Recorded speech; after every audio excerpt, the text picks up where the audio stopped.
Hello. I see a lot of people enjoyed the after party and are still arriving. If you're an English speaker, you will not need the interpretation sets, unless we ask some of the Polish participants or the Ukrainian participants to ask questions, and then you're stuck, but there we are. Otherwise, it's 2 for Polish and 3 for Ukrainian. I think all the lost and found items that we gathered last night have been collected, so if you are missing something, let us know. We'll keep an eye open for it. I welcome Vanessa Hallhead on stage. Vanessa will be leading the first panel, the Partners panel. That'll be followed by feedback from the various workshops and site visits and the various messages that were left. And then there'll be the panel on the pact, the Rural Pact, before lunch. And after lunch, we'll have the signature of the Kielce Declaration. The draft of that has been prepared by a drafting group, and it will be available for you once we have the QR code organized so that you can have a look at it during this morning's sessions. Vanessa, all yours. What time do we finish? We're starting late. I'll let you know.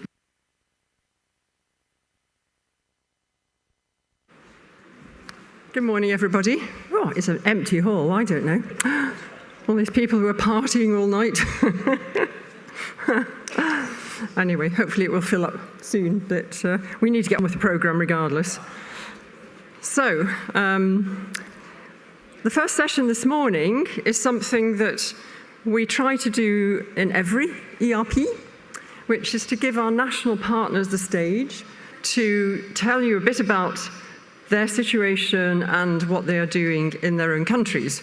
Now, as we've got many partners in 40 countries, we can only have a very small selection of those. So this time, we chose people on the basis of different parts of Europe, different rural realities, be it living in a peripheral place or living near to a city, etc. So each of the speakers is coming from a different rural reality in Europe, and from a different organization, of course, and country. They will each speak for approximately 6 minutes to tell you a bit about their situation and what life is like in their rural situation, and some of the things that they maybe are doing to support that. And then I will go around for a second quick round with a couple of questions to them, following on from when we've heard all of their talks. And hopefully we'll manage to do it in the time available, because we're actually starting 15 minutes late, but Pavel will tell us what the timing will be. So I think we should just get on with that. And the first person I want to call up is Irene Martin, who is from the Spanish Network for Rural Development, REDR, and she will tell you a little bit about some of the things they're facing in rural Spain.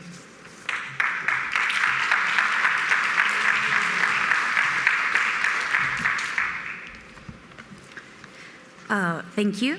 Good morning, everyone. I'm really pleased to be here. I would like to start referring to the title of this presentation, Declining Rural Areas. It's true that in Spain, as well as in the rest of the European countries, we are going through a process of demographic and territorial transformation. But we will see today that it's not an homogeneous trend, or at least it's not 100% declining process. And it's important to highlight this in our storytelling because, in Spain, if we talk about declining rural areas, we automatically think, or our imaginaries automatically think about the first 2 images that you can see in the screen. But actually our rural areas are much more related to what you can see in the right part of the screen. And it's important to highlight this in our narrative because speaking of a generalized speech of the population can make invisible this other reality. So if we go back to the past, in Spain, the majority of rural villages that started to lose population in the 50s, and in the 60s, even if the 44% of Spanish population was still living in rural areas, a growing number of people started to migrate to bigger cities and also to other countries.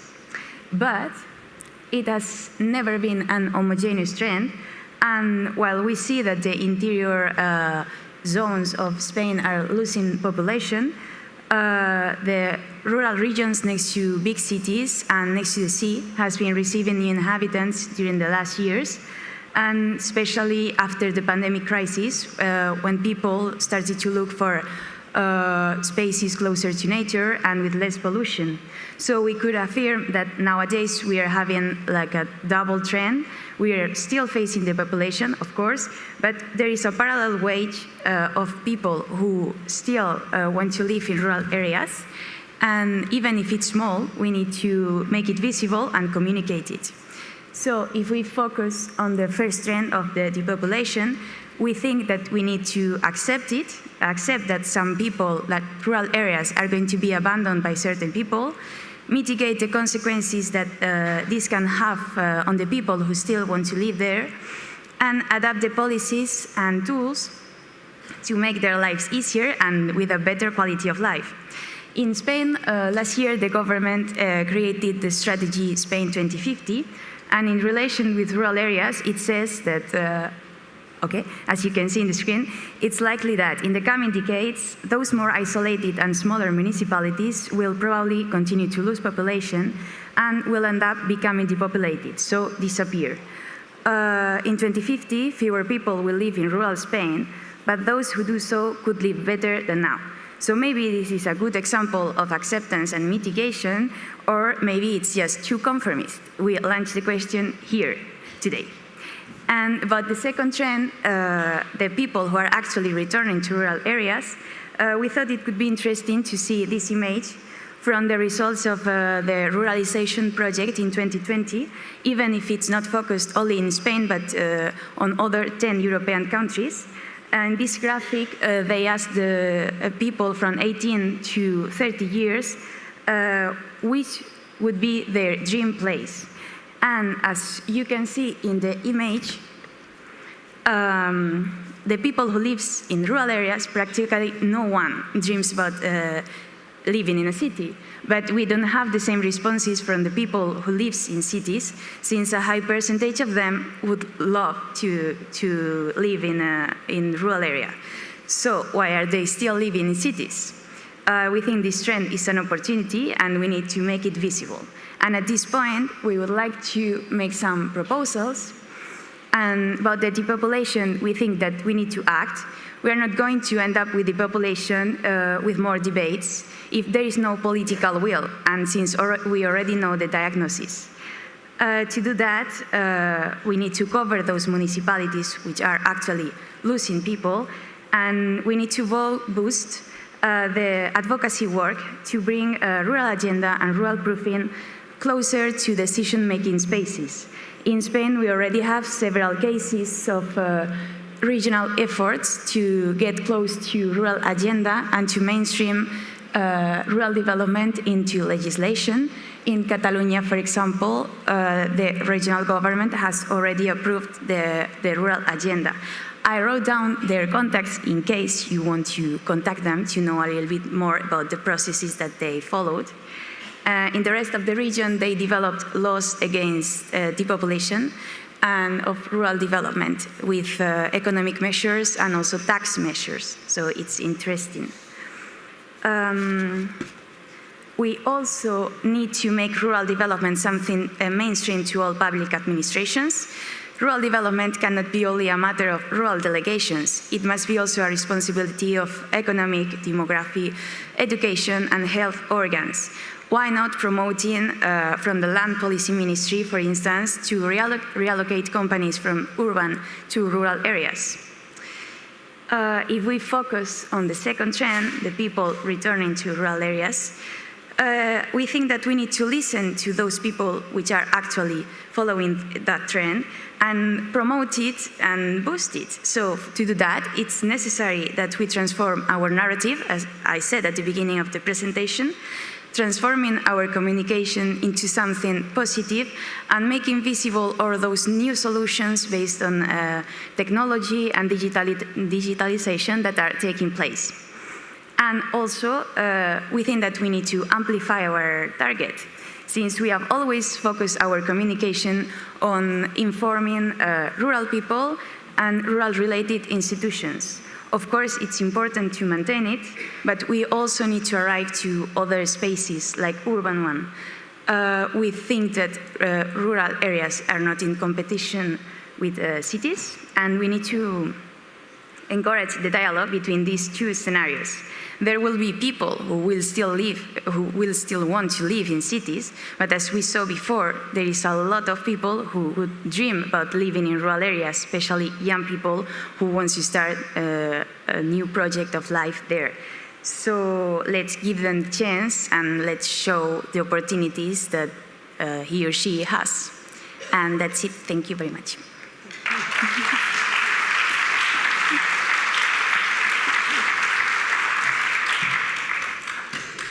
Perfect timing, well done. So the next person I'd like to invite to the stage is Magnus Ek, who is the new co-chair of Hela Sverige ska leva, or Rural Sweden. He, I think, will be giving us some information about the Nordic areas and particularly about his own country. Magnus.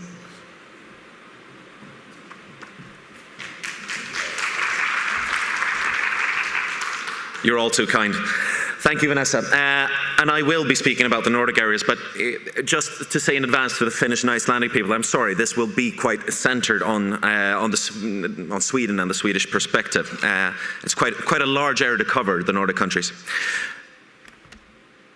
And I guess the gist of what I want to tell you is that I'm here to say that the countryside has never been hotter than right now.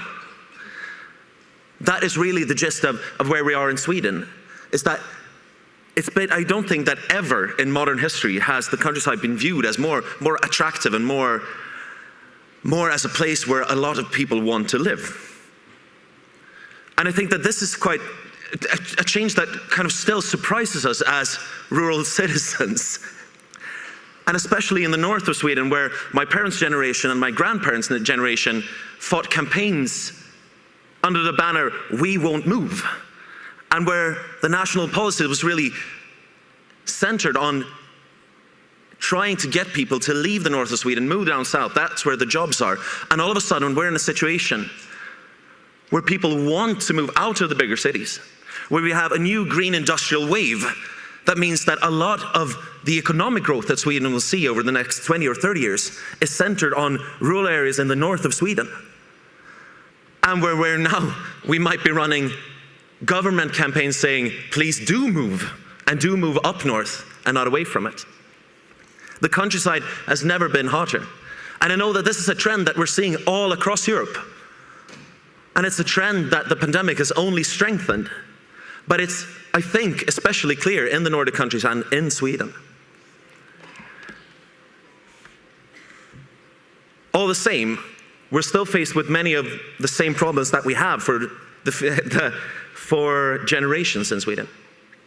We're seeing that although people want to move to the country, for example, a few years back, this might have changed, and I suspect that it's even more now, but a few years back, 43% of young women in Swedish cities said that they wanted to move away from the bigger cities to the countryside, to smaller towns,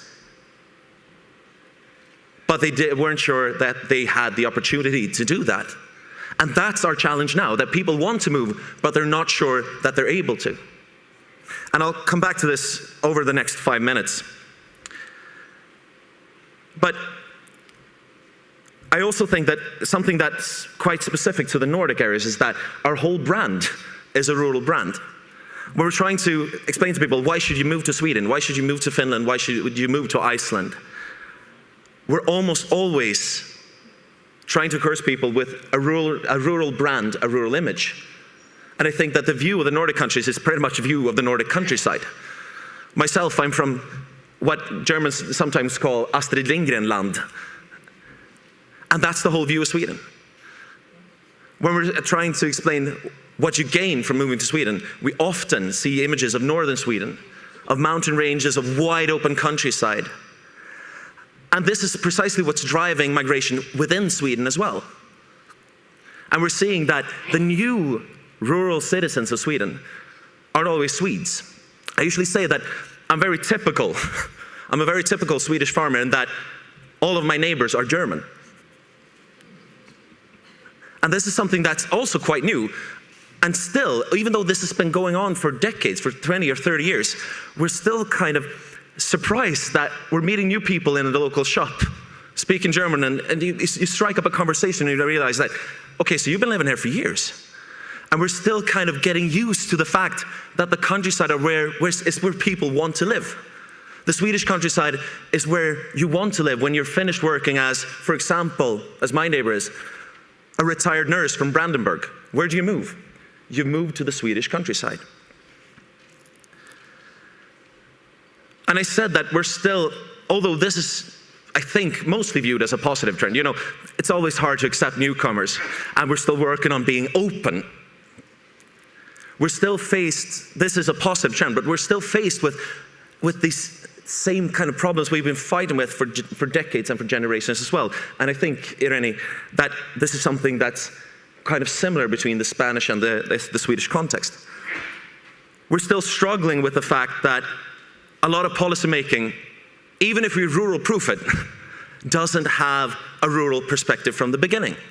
We're still struggling with the fact that for young people it's hard to find housing and affordable housing where you grew up. If you're not, as myself, privileged to have a farm or have a house in the family, it might be hard to actually be able to afford a place of your own to live.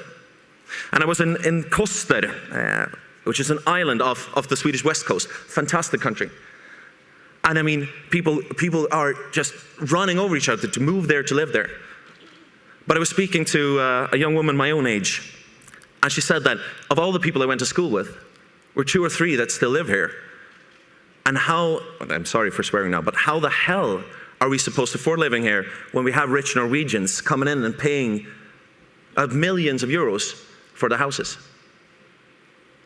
And Koster is an extreme example, but we're seeing this problem all over Sweden.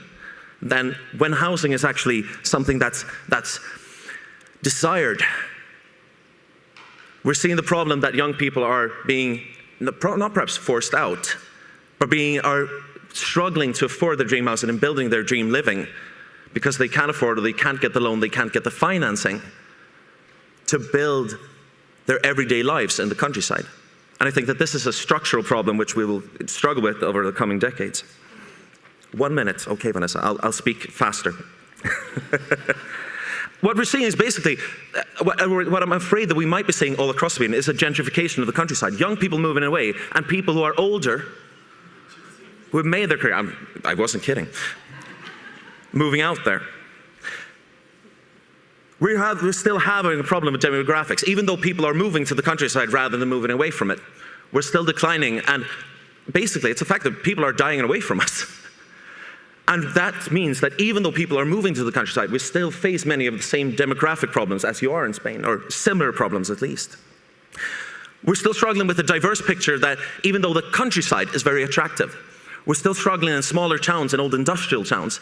And this is a problem that we're viewing the countryside as one big green blob, instead of realizing that it's a diverse landscape with differing challenges, differing realities, and we'll need different solutions to kind of move forward. And we're also seeing, strangely enough, kind of a gender divide. I mentioned that young women want to move to the countryside, but in parts of Sweden, the men are the ones who are staying. And I think that this will be a challenge we'll see more over the coming years, that you move away to get an education, to make a career. And more, that's becoming something that young women do more than young men. And men are staying in the rural areas, working there, often not needing to get an education, not wanting to get an education, but we're seeing this kind of gender imbalance in a lot of Swedish countrysides. And I don't have the solution for this, but I think it's something to bring up that we're seeing this trend more and more. What do we need, Vanessa? Rural policy making from the beginning. We need services that are functional in the whole country. We need access to capital in the whole country.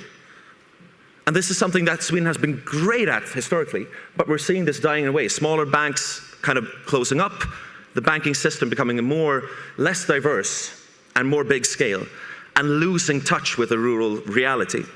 We need infrastructure that works in the whole country. And I thought I might end up on that, because I'm speaking a lot about the problems, but I will quote a young entrepreneur outside of Örnsköldsvik who told me a few years back that just give us the broadband and we'll sort the rest out ourselves. And I think that that's what most people in the Swedish countryside feel. Just give us access to basic services, to basic infrastructure, and we'll sort out the economical growth, we'll sort out the social cohesion. We're good at that. Just give us the broadband and we'll sort out the rest. Thank you.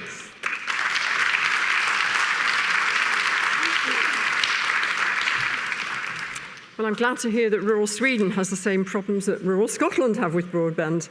I live in a black spot in rural Scotland, and there's nothing worse nowadays than not having good access to internet and mobile phone connections. Thank you very much, Magnus. That was a very stimulating and actually amazingly insightful description of what's going on in Sweden. So we're moving now to Magdalena Kirova, who is from the Rural Parliament in Slovakia, an expert in social entrepreneurship, I'm told. And so we'll hear a little bit about somewhere else in Europe, in Slovakia. So, hello.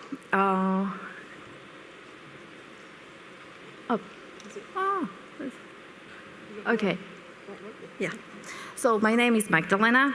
I'm from Slovakia, and I focus on social entrepreneurship and unemployment.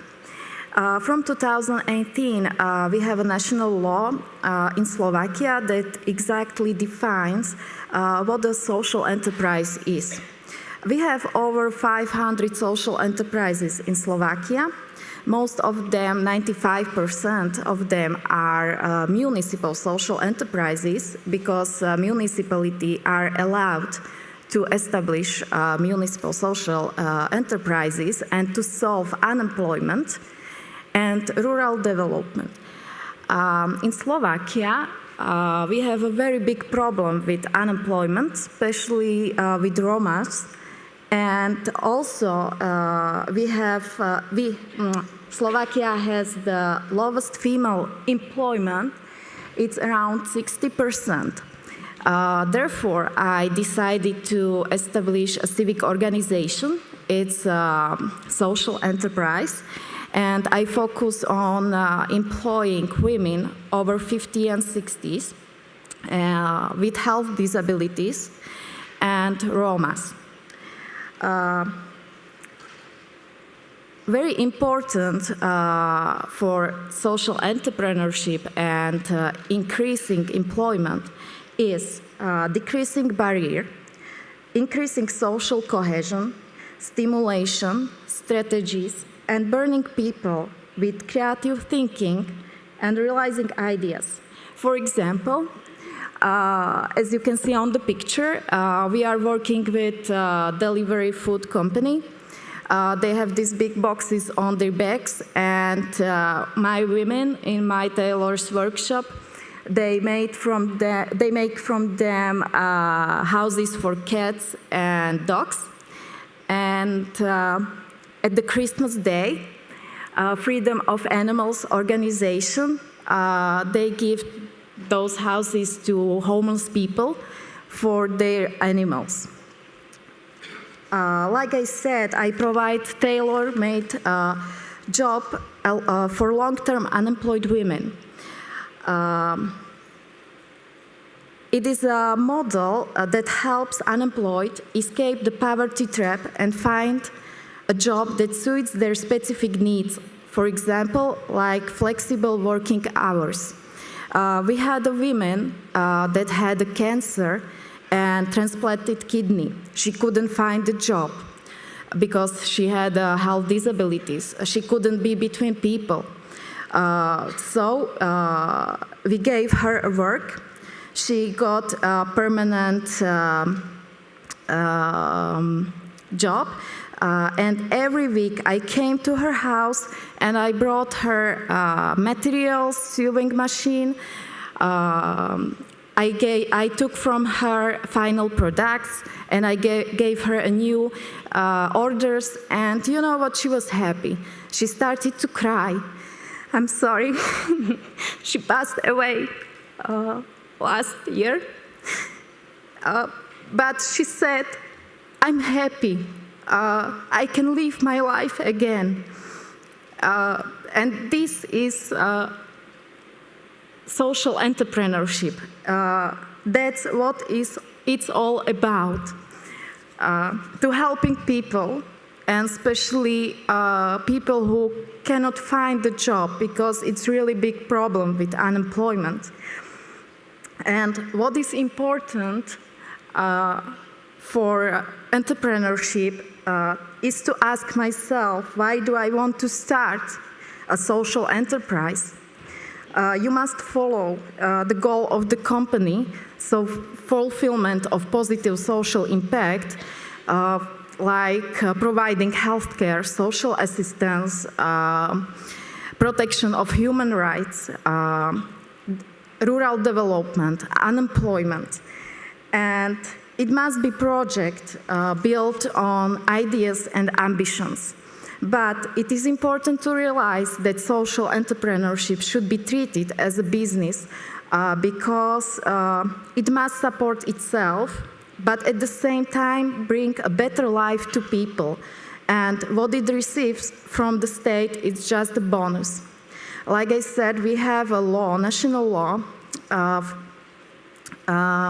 and we have some financial support.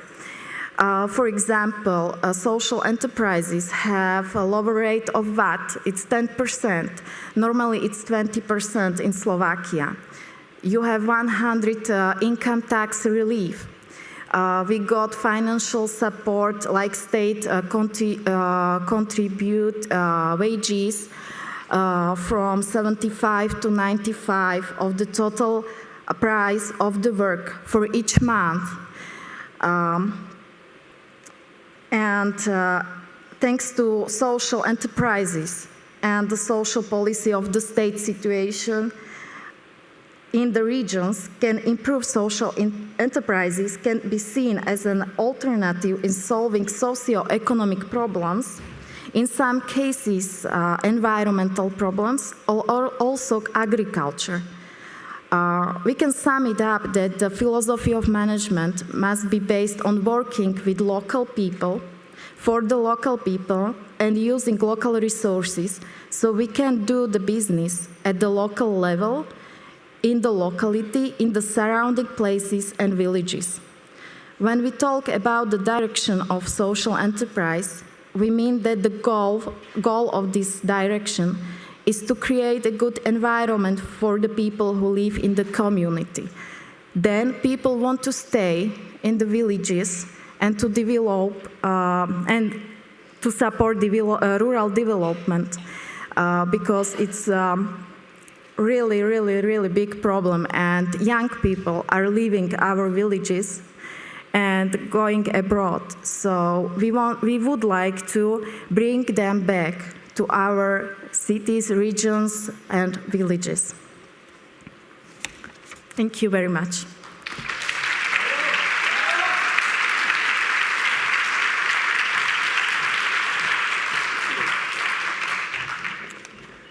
Yes, interesting, isn't it, that no matter where you live in Europe, we're hearing some of the same themes coming through. Maybe some slightly different approaches to tackling those, but nonetheless some underlying currents that are common to everybody. I'd now like to welcome up to the stage Fiona Morrison, who is the chair of our own wonderful organisation, Scottish Rural Action. And she lives in one of the most incredible places in Scotland, in the Outer Hebrides, so very peripheral and very special. Good morning, everybody. I think some of you were maybe partying last night, am I right? So I would just like to ask those of you, who live and work in rural places, could you just stand up, please?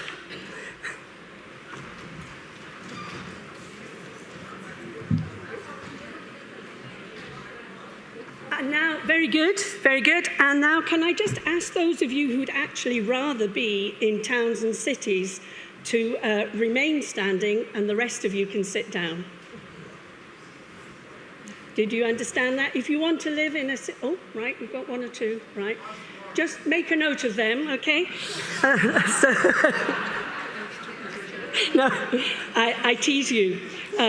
But I tease you because we hear so much about the challenges of rural living, and yet many of us have chosen, not all of us, but many of us have chosen to live in a rural place. I remember in my youth saying, I would never live on an island. I have to tell you today, I stand in front of you and tell you I live in a house on an island by itself, which is connected to another island with less than 200 people on it, connected to other islands with just 5,000.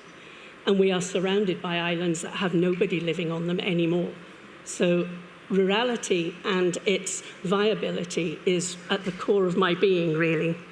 But since I've been here, trying to capture why it is that rural life is so attractive, and I think Magnus spoke to that. We could say that whenever you see pictures of Scotland, if I asked any of you to draw a picture of Scotland, you would show me mountains and lochs and glens. Even our own policymakers use that as an advertisement for Scotland. They never show the people who are working 24 hours a day on the land or in the fishing or whatever, running our social enterprises. Rural places, by and large, are very busy places. And one of our colleagues here from Iceland, I know her studies are trying to capture that which is important. Because you see, what is important to mankind in rural locations is not that easy to capture. So we were looking at how she might frame that, because it's easy to capture what is measurable, but we are trying to capture which is not so easy to measure. I spoke with people from Romania last night, and they were saying that they had moved out to the country too. Well, why was that? Well, you know, their children have more freedom, they've got an extended family, and so on. Somebody else said, well, my son prefers living in the village because he's been able to go to the shop on his own since he was 4 years of age. All these things are reflective of rural life. But where is the evidence, really? If I can put my slide on. Right, okay, sorry, I'll just move back. So I spoke about my own work is very much about shining a light on what a younger demographic have been contributing to our islands. And for the reasons I've said to you why it was so important, we were being told that our islands would be turning out the lights in 2040. And we were saying, actually, we're seeing young people returning, just like you've heard from Magnus and Daini here today. Young people are returning. We need to shine a light on them. We need to recognize and support them so that we see the contribution they are making. And why is that important? Because 80% of the world's land, as you know, is rural, with only 30% of the population. And yet it is the land which produces all our food, renewable energy, fresh water, and which is under threat. We will be at the front of climate change. We have to change in terms of farming practices and so on. In Scotland, it's 98% rural with just 17% of the population. Now that can be an opportunity or it can be a threat. But during COVID, we were actually able to gather a lot of evidence, and this helps with the rural case, everybody. We were involved in research from right across the northern periphery and Arctic regions, which drew from 9 universities and different research organizations. And it showed that on balance throughout the pandemic, rural communities actually performed better. It didn't mean they escaped, but they performed better. And if we move on to some of the influencing factors, you don't need me to tell you. We're talking about low population density, community cohesion. Rural communities, because of that connectedness and cohesion, can often respond quicker in times of crisis. They've had to over the generations, and they're also very good at providing their own local solutions. So, just a couple of things that we did in our own area, which you may find useful when we realized that to get on in life was to get off, just like we've been hearing from the other speakers, to get off the island. And that's why we were losing so many of our young people. So what did we do? We structured and redesigned our curriculum so that we linked the curriculum to local economic opportunity. We made sure the qualifications were on a par with everything else they were doing. So if they wanted to go into higher education, then the qualifications still carried the same weight, and that was really important. The other thing we did was redesign a new economics foundation model on positive assets, understanding, and community literacy. Because what is important is that if young people leave, which they all will leave and go and do, but then they need to see why it's a good reason to come back. So, in just moving on, 1 minute, yeah. I would really, it was a bit too quick. I just want to leave you with one final quote, if I may. So we heard a little yesterday or the day before about other movements that are happening. We heard a little bit about the Degrowth Network, and we talked a little bit about Greta and what the movement she created, because as Magnus said, the world is on fire. Well, it certainly is on fire, so, for other reasons as well. So I would just like to leave you with this from Bookmeister Fuller. You never change things by fighting the existing reality. To change something, build a new model that makes the existing model obsolete. And I'll leave you with that, but I would say we need to map the strengths of rurality, because it's rurality which will feed the world, deal with climate change, deal with dreaded Brexit, and deal with all the other issues that we face, future pandemics and so on. So thank you, I leave you with that.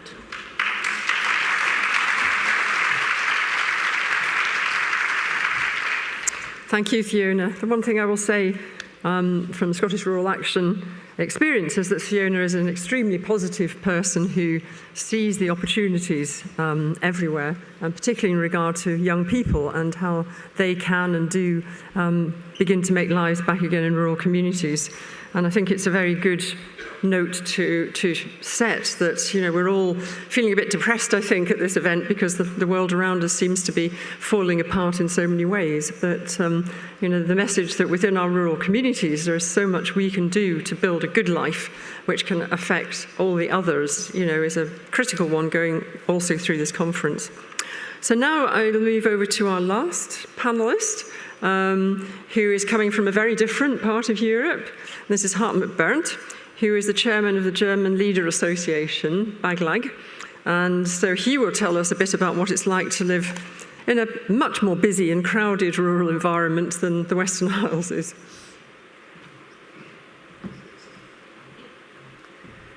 Yes, thank you very much. Good morning to you listening.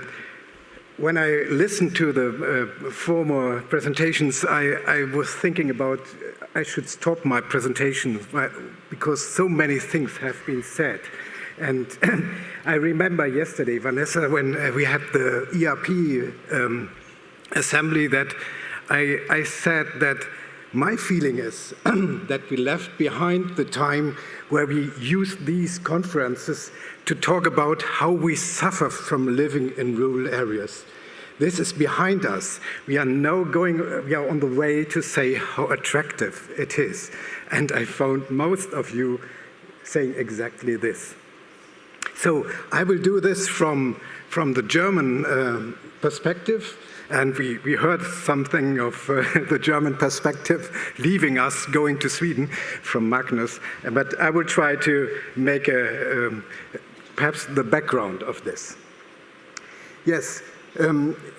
When people think of Germany, I think many may think that there are no rural areas at all because we are a very crowded country and we have a highly industrialized and a very dense traffic infrastructure. So one aspect of rurality, accessibility is everywhere.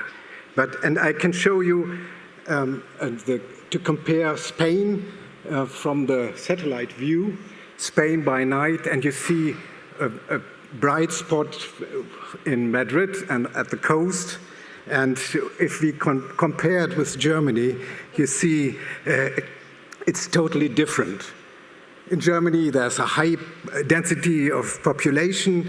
There are many metropolises. It's not centralized.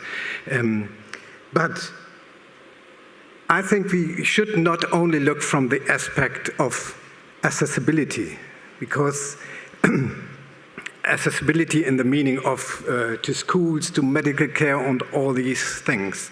It's not, this view is not only an aspect of distances, because in my city, only 15 kilometers from town, pupils need 1 or more hours more than the pupils from the town to come to school every morning. It is a difference, though it's only 15 kilometers. But what I think is that to define rurality needs a lot of more aspects. And there's a German institute, the Thünen Institute, a governmental institute for rural areas, that tried to define rurality in Germany. And I will want to show you the results. It bases on a whole set of different indicators. And this is the result. It may be surprising for us that 57% of the German population is living in rural areas and that it is covering, in some ways, 91% of the whole area, of the total area. And you see this, all these colored areas are defined as rural areas. Only the white are the urban areas. And the different colors are explained following. They try to find 2 categories, 2 levels. The very rural areas, these are the green ones, and the fairly rural areas, these are the blue ones. And you see, it does not depend on the distance to urban areas where they are fairly or not rural. And they added, and that's the most interesting, they added another dimension. And this was the dimension of socio-economic conditions. They also had 2 levels, strong conditions and weak. And you see the dark ones are the weak areas, and the bright ones are the strong areas. And you don't find a rule for that. You don't find a close connection between where these areas are. And this is indeed the conclusion they draw. Socio-economic problems are not per se connected to rurality. And I think this is a very important conclusion. And I think what we have to be aware of that rurality and socio-economic conditions are very multifactorial. So there are many aspects we have to look at to see in which area we are. And I think, yes, rural areas are very different. This is something everybody of us knows. And these differences refer to very different aspects of rural reality. And what I want to show you, and this has been said by all of us, that what are the chances, what is the strengths, what are the opportunities of rural areas? And I'm really convinced it is countryside. I would never want to live in a city anymore. I need countryside. And what Magnus said, I'm not alone. There are a lot of Germans. And it's a definition. This is my countryside. It might be more exciting in Sweden and somewhere else. And when I visited Marion in Sweden, I really looked for a house for my retirement. So I'm in the row. But I think the rural areas are different, but all have their special opportunities. And I think it was also said by you that what are the chances? What is the potential of rural areas? It's, for example, bioenergy. We have the potential to use bioenergy. We produce food in very specific way, and we have the potential for renewable energies more than any area has. So, but there's another aspect. We have a long culture. We have buildings, we have villages which are very proud of their history and how they are constructed.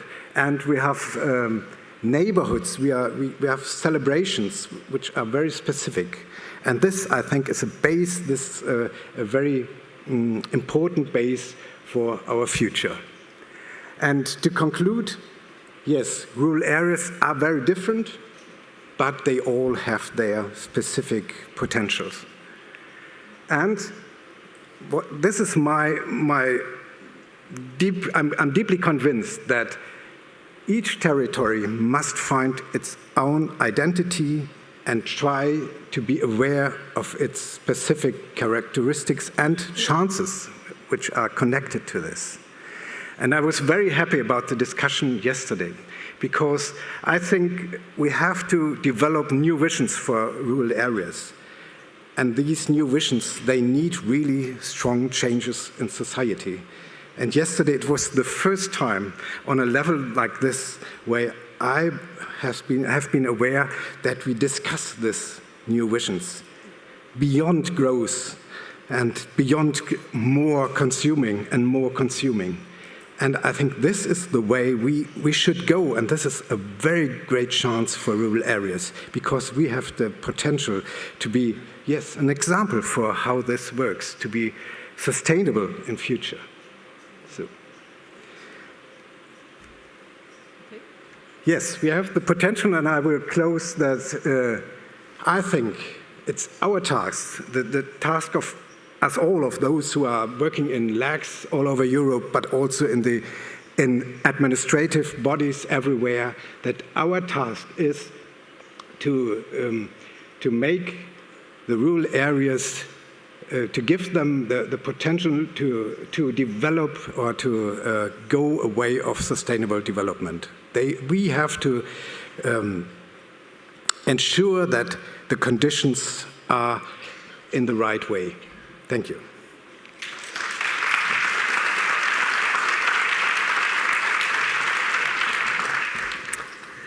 Thank you very much, Hartmut. And Hartmut has been working in this field for a very long time, and you can tell that from the depth of his experience and how he's able to succinctly summarize some of that. I was wondering if your researchers might like to apply the same formula to all the countries in Europe to look at the differences in the different rural areas. It'd be very interesting to see a comparison and what actually might be driving those differences in different places. And certainly the point about culture, I think we all take, because I remember in 2003 when I was doing my original research in the rural movements, being in Estonia at the Estonian Rural Parliament, and the then president of Estonia, whose name I'm afraid I've forgotten, but he was very instrumental in the, the independence movement within Estonia, made a statement that really struck me, because Estonia has been independent only between the First World War and the Second World War in 800 years, until they became independent in the late 1990s. And you wonder how a country holds on to its identity in 800 years of being occupied. And he said it came down to the rural areas. His view was that that the identity of a country resides within its rural areas. Cities come and go and the winds blow through them and people blow through them, but it's in the deep rural areas where people do keep the culture, the traditions, the language, which is the identity of the country. So I was very, very struck by that statement. I think one of the Polish speakers said it also on the first day. Anyway, thank you all. I just want to ask, are the hand microphones working if people want to use them? And do they have to switch them on? Because I wanted to ask each of them, and this is really a rapid roundup. We have 10 minutes in total, so basically a minute each, to give your rapid reflections on having heard everything that you've heard. What are the main themes from the panel presentations that are most important for you? What's come out of what everybody said that you think is most important? And the second question is, what would you like the ERP to do to enable action on these themes in the future? So I'll start again at this end, because you've not spoken for a while, and maybe just run down the row. And I hope your microphones are working. Okay, thank you. So for me, I think it's really interesting how we saw the different vision that population has on rural areas. And as Fiona said, in some countries it's true that rural areas are related with some idyllic spaces, and maybe that's why now there are some more people who are returning to those areas. But in Spain, as I said in my presentation, it's also really important to change our narrative, because even if we still have this idyllic vision, I don't know if we can say it like that, normally rural areas are more related with backburners, and it's important to still work on it, to have a real vision of all the diversity. Everything is existing, but we need to be realistic and yeah. And I think the European Rural Parliament is already working on it. The only thing we have to do is to keep doing it and boost it through collaboration and cooperation between all the partners, and through the advocacy and at all levels and all spaces, not only rural ones, since depopulation is not only a matter of rural areas, and it's an opportunity for everyone to have a more sustainable future, especially for young people and us, all of us said this morning.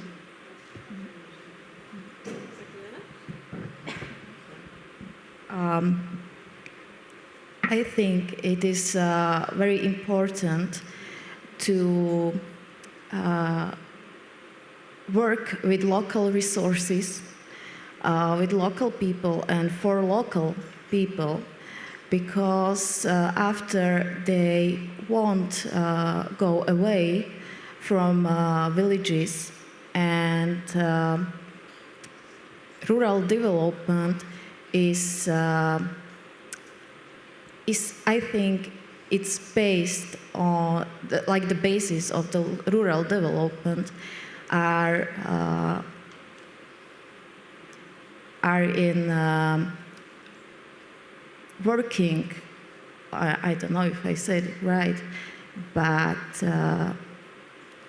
I focus on unemployment. So it's I think it is very important to work with people and give them a chance to work and to improve their work habits and skills.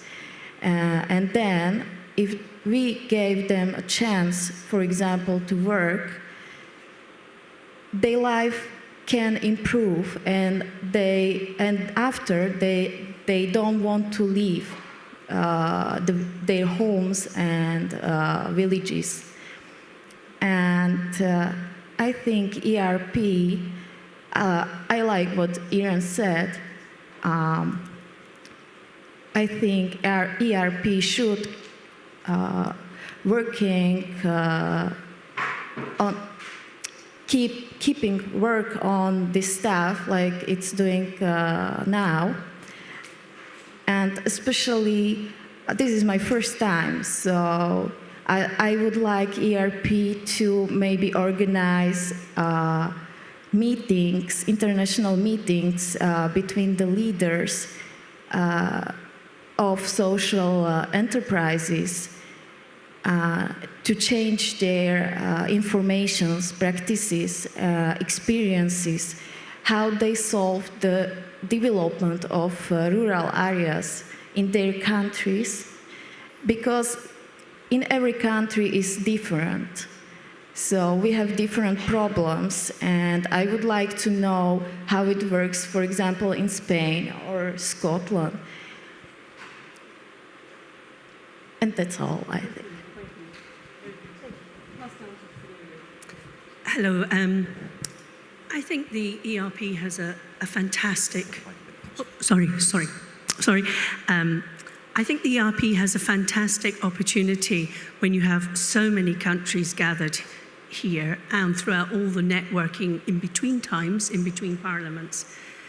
But I think mapping and recognizing that the wheel is turning and that rural spaces are once again beginning to show their strength. And we know that good things are happening in some places, even though they're not happening everywhere. So, for example, yesterday, of course, we were talking about challenges, always. And we heard about the challenges around housing. We know housing is a challenge in Romania, in Ireland, in Scotland. What you said about housing, we have the same. People buying houses because they want to live in the country. And then a voice from Austria said, well, do you know this? We have a policy around something about regulation around speculation. These are the things we need to know about so that we can go back to our countries and say, do you know what they're doing there? That would work in our country if we modify it.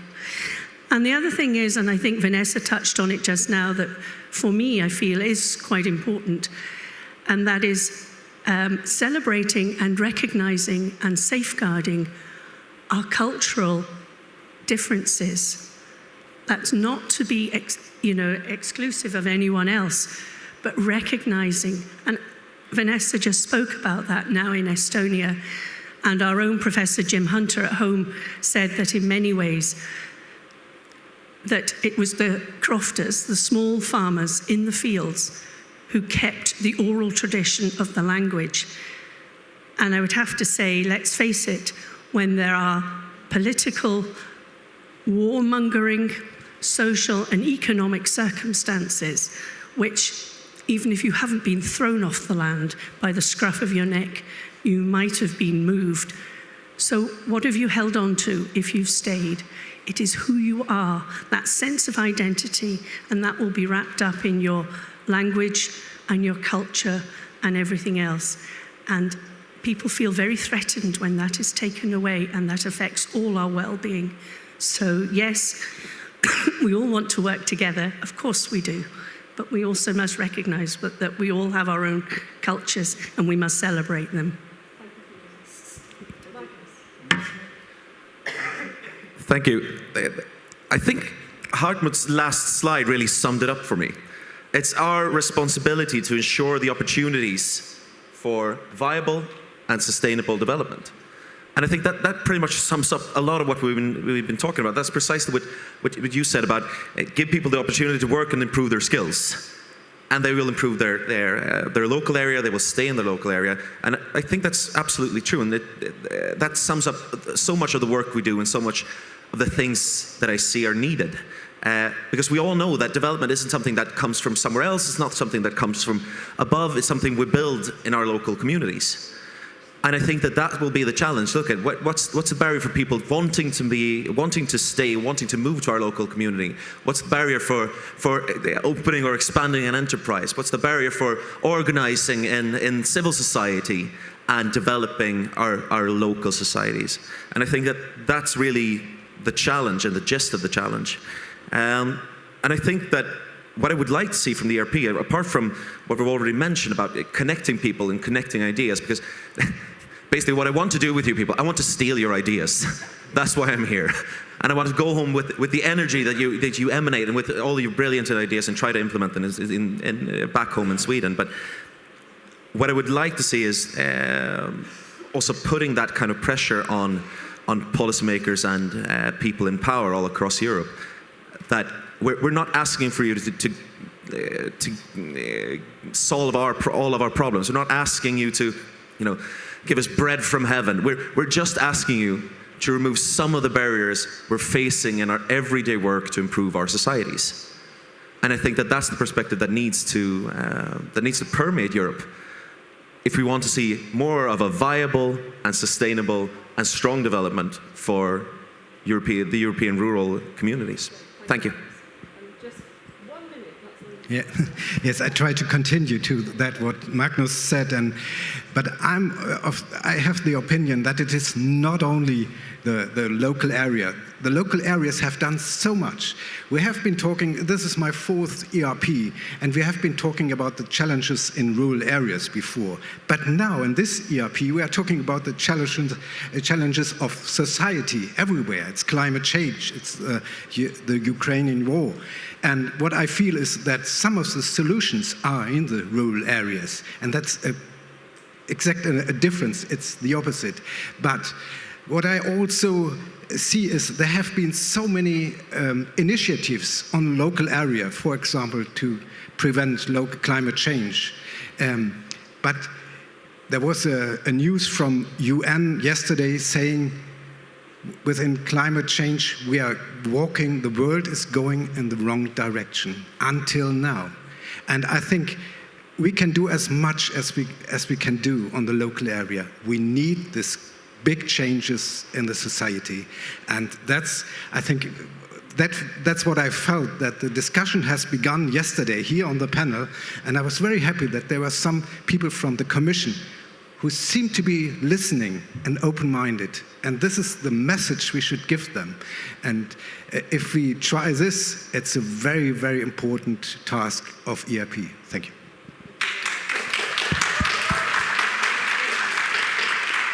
So thank you very much to all of the panellists. We've just about finished on time with a late start. And I think we've said it all. They have said it all. There's been a fantastic array of ideas, things that the ERP can think about and things that everybody else can think about. So our wonderful national partners of the ERP, this is only a few of them. There's loads of you out there.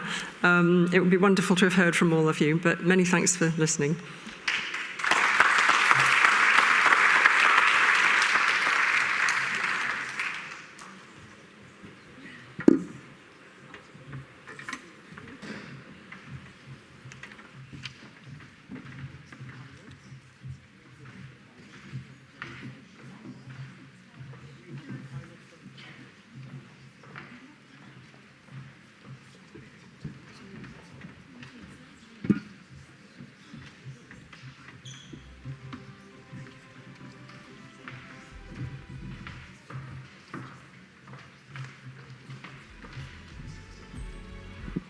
Okay, quick switch around. We're going to have Ulla Budzik-Tabor, Kim Smedslund recapping what we've been doing, and Nina Klein, Amelie Krug.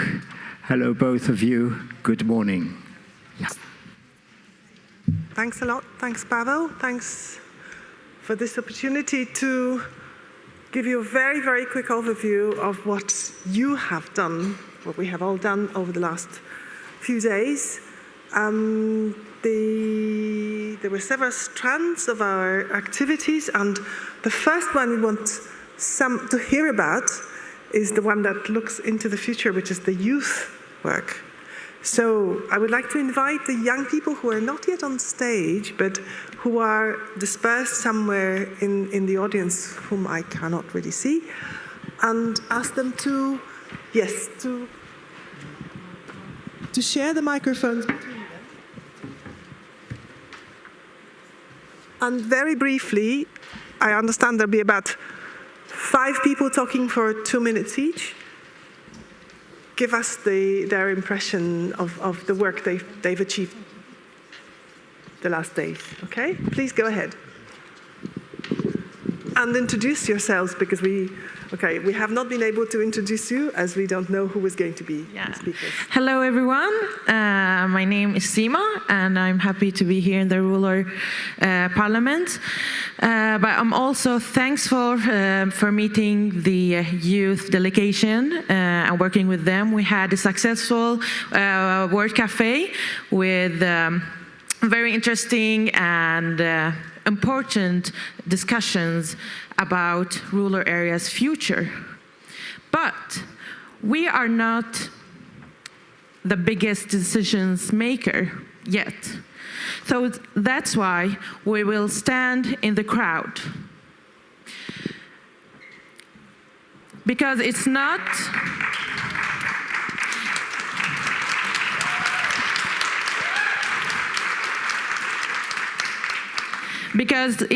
about you and them, it's about us and our own future together.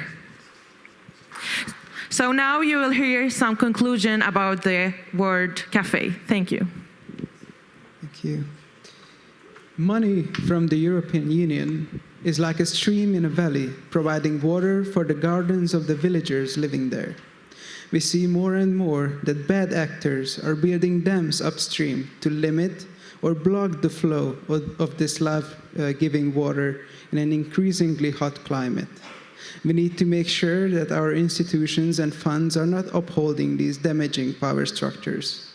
Rural youth see this problem and call on decision makers to implement measures that ensure the democratization of access to EU funding.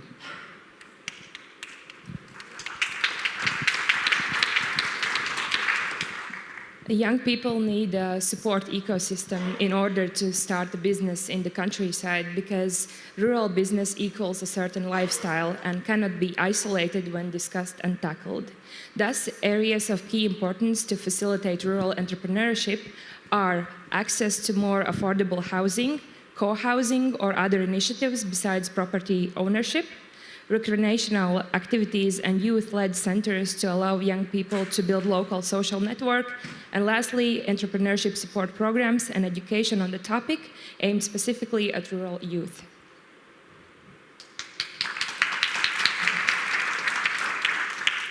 If we want youth to stay in our rural areas, we have to provide different types of housing for different periods of life. The houses in our rural areas should be filled with life and youth instead of functioning as vacation homes for urban residents. We could have lost trust in the institutions like many other people who are not here today, but here we are, gathering together, expressing our needs. Now we have the opportunity for us to trust again and start the next level of dialogues with rural youth, the real impact in our villages. Many young people suffer from mental illness, and the main reasons we have discovered are social pressure caused by the influence of social media and the competitiveness of the society, and the lack of hope, security and perspectives that leads to the difficulty with adapting to the constantly changing world.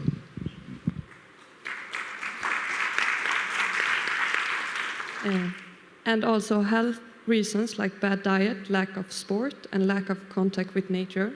The solution we have come up are engaging young people in different projects inside and outside of school, providing activities and giving the young people a safe space.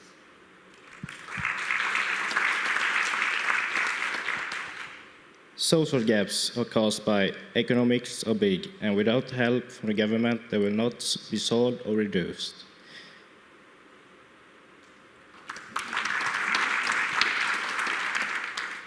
We can say that there are same problems in the countries. Farmers get enough money from European Union and from the government too, but they can't use it well and clever. The other big problem is with the prices.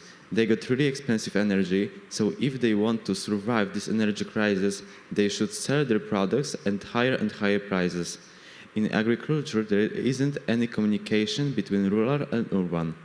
And nowadays, also, a big problem is that older farmers don't want to change. They don't want to hear about new technologies, etc. But we think that young farmers with courage and the right tools can change their minds, and agriculture will have a really good future.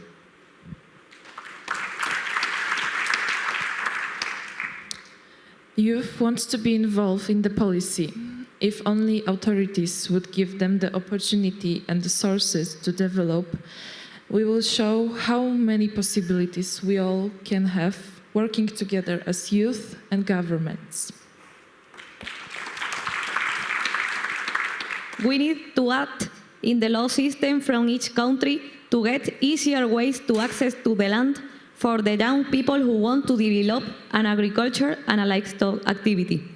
Furthermore, a lot of farms have been disappearing in the last years because the agricultural system doesn't permit a balanced income during the whole year. So because of this, many young people don't want to get on it. We ask for a dignified income to have a bright future for us.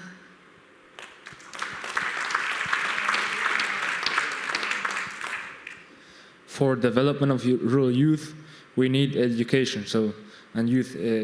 We propose creating an intergenerational mentorship program in rural communities, showing best practices and sharing successful models to population in order to develop and deepen rural youth skills. We also call on the decision makers to visit rural areas as well as their communities and youth participants so they can get the best from and most valuable information directly from people.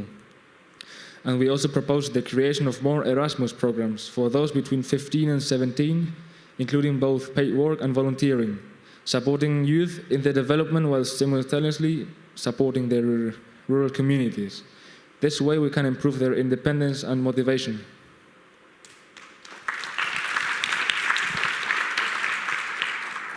During the Word Cafe, we discussed about the impacts of climate change in our different rural areas, about the multiplying drought, wildfires, and the growing risk of food shortages, flooded islands, and climate refuges. It is urgent to stop financial fossil activities that keep contributing to the rise of temperatures. The average day keeps moving forward every year, and the situation is critical. It is urgent for policymakers at national level to take drastic measures. We also call for more democracy in rural areas in order to empower them to handling their own resources, because we believe that local level is key in the fight against climate change. So if we could end this report on the Wood Cafe, we would advise young people not to look and wait for opportunities in cities, but create them by themselves in the countryside instead. Take action.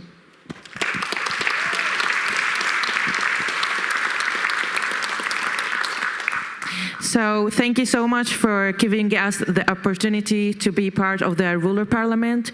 All the exchanges and your sharing of experience were precious for us. But in order to tackle these issues, we need to collaborate together, all generations together.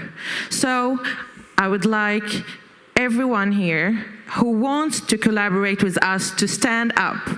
Stand up if you want a better and more inclusive rural areas. Thank you.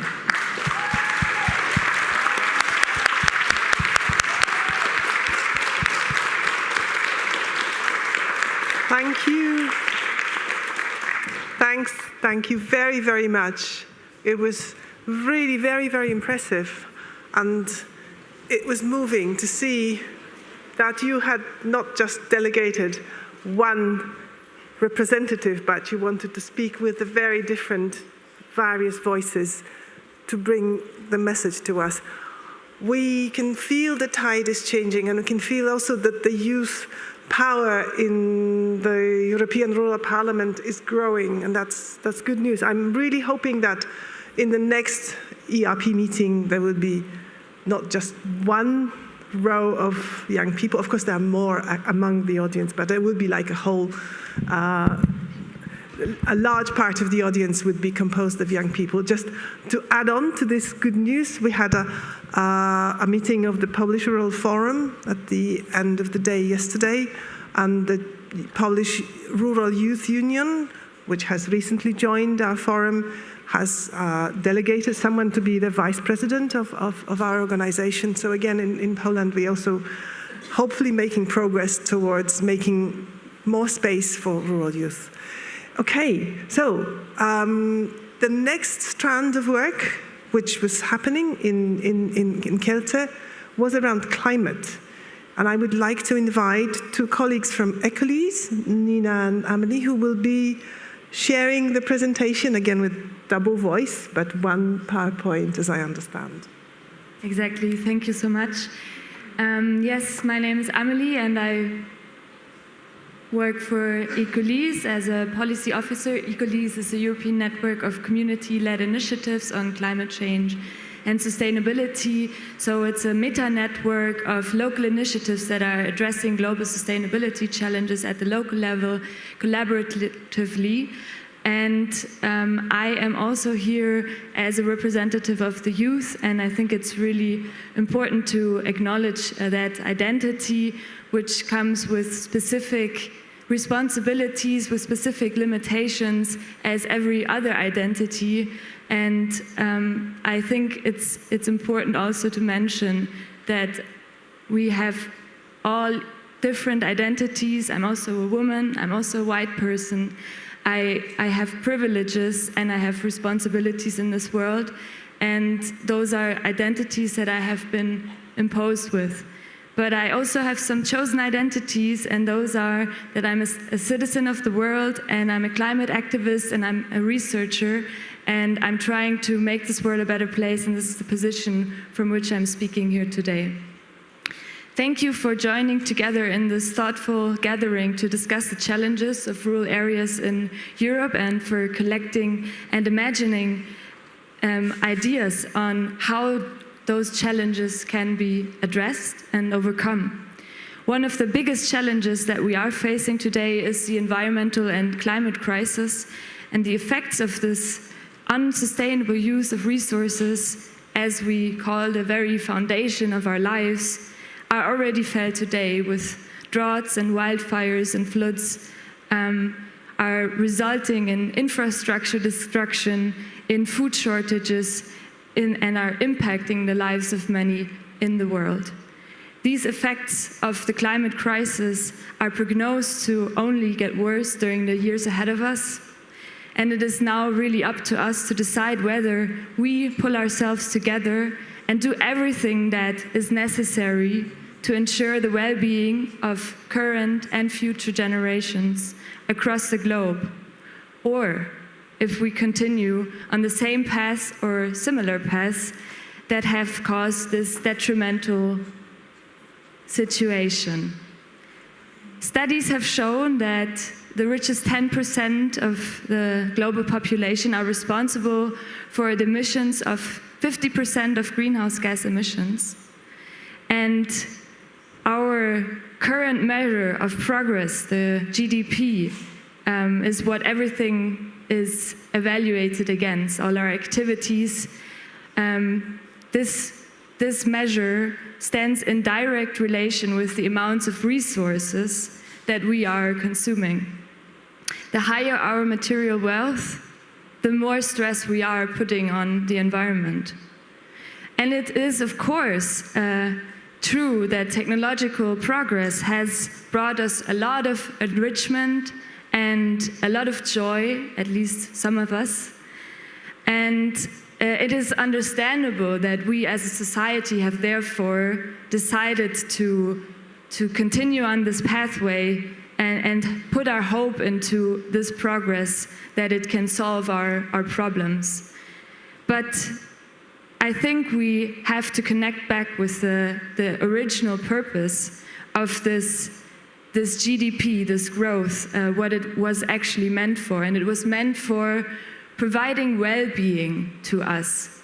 And this well-being is obviously in danger, and many people are suffering, and there will be more suffering if we don't change. So I think I want to say that we should connect back with the idea of providing well-being for the people on this planet and start questioning ourselves, our lifestyles, our institutions, governance system, policies, business practices more deeply and ask ourselves, is what we are doing serving the well-being of people and other beings on this planet? Let us not take the easy way out and buy into false solutions that are promoted on the basis of misconceptions that we are separate from each other and our environment and can live a fulfilling life while harming others.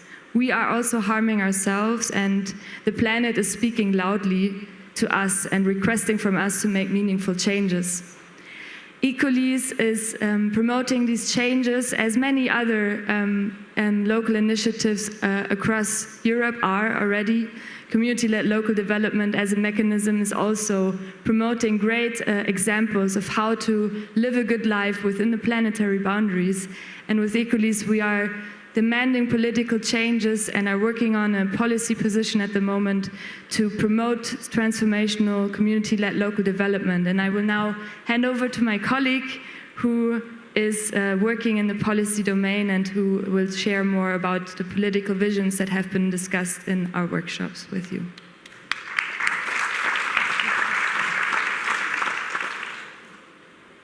So thank you a lot, Amelie. I'm going to stand, and Amelie kind of set the tone. Unless you prefer. That's fine, thank you. So Amelie has set the tone, and what we're working on at Ecolease is a good partnership with you. So that's one of the fields we work in, and we're very honored to be at the European Rural Parliament. And first of all, I'd like to say it feels a bit like being at home. So I found so many reflections that we also have and so many points of connection. And I'm really, really thrilled to be here with you. I think I can speak for Amelie as well here. So at Ecolease, we are engaged in a process to find out what are transformational, community-led, local development policies. And you can say this sentence in a second without even thinking about one of these words. If you go deeper in each of these words, you will find that they hold a lot of depth. Why are we trying to do this? That's why we came to the ERP, to get into a conversation with you about this question. What is that actually? Transformational local development policies with communities at the heart. And we found a lot of answers. We came here with 10 theses about what it could be. And we kind of consulted and discussed these theses with you in 3 workshops. And we would like to present the outcomes here, but also our own inputs. So the workshops were about the Climate Cafe yesterday, the Conversation Cafe. We had 2 other workshops. And the first thing that I really find the most important is planetary health. We've heard a lot about, rural areas being where food is produced, water is produced, where we like to live, where the culture is.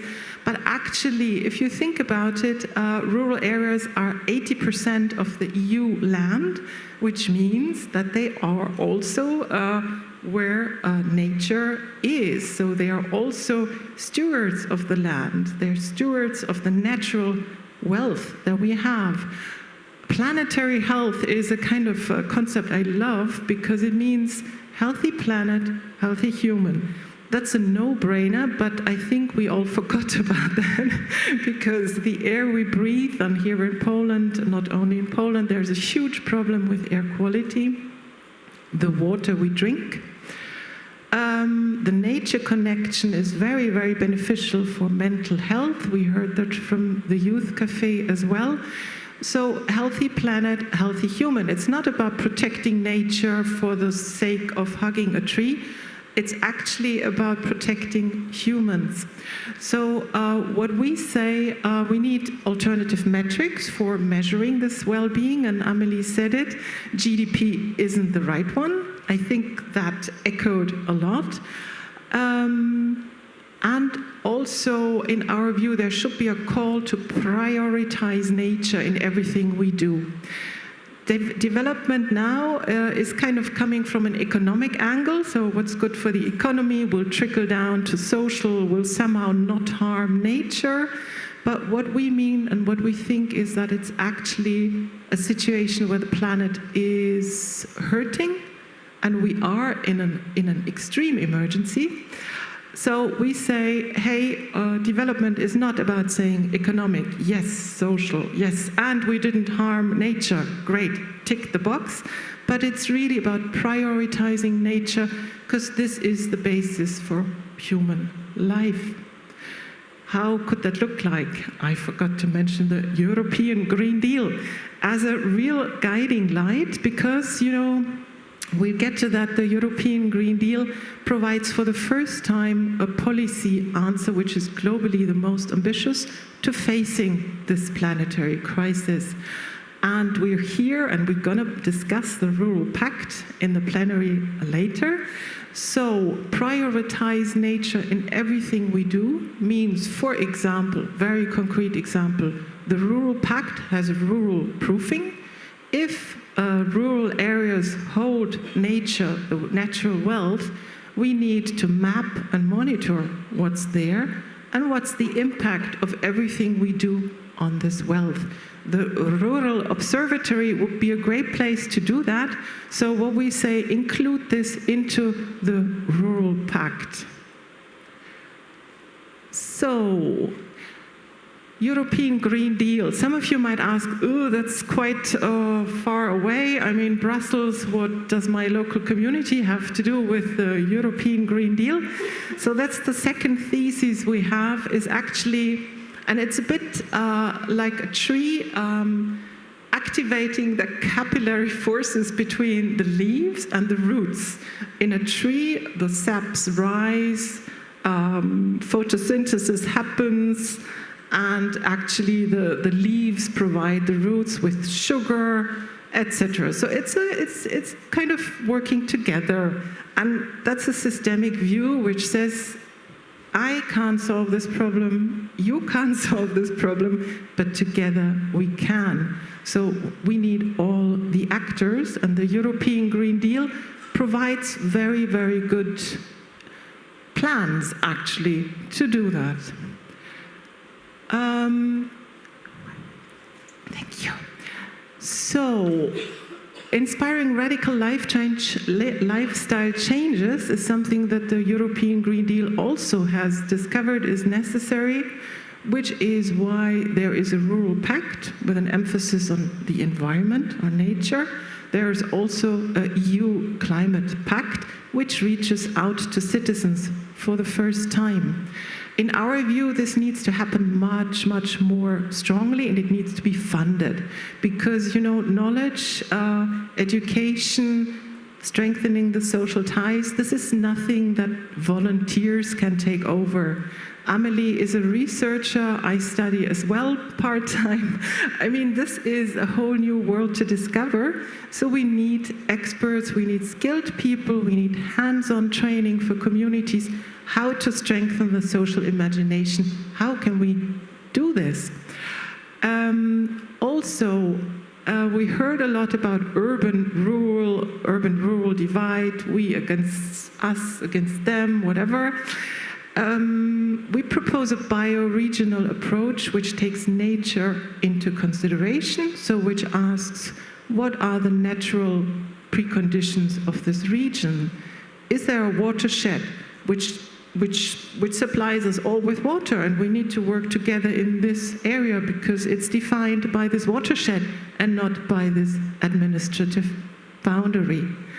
So I will close here, and it's an invitation actually for you to take part in this conversation. We are very happy to have started here at the ERP.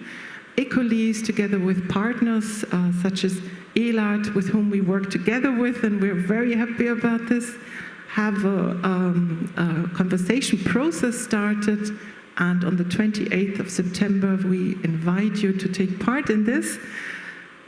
Write us a mail. Let's keep in touch. Very happy to have been here. Thank you. Great. Many thanks. Many thanks, Nina. Many thanks, Amelie. Very, very important messages. And sorry, really, apologies for having to put you under time pressure, but we just have so much still to cover today.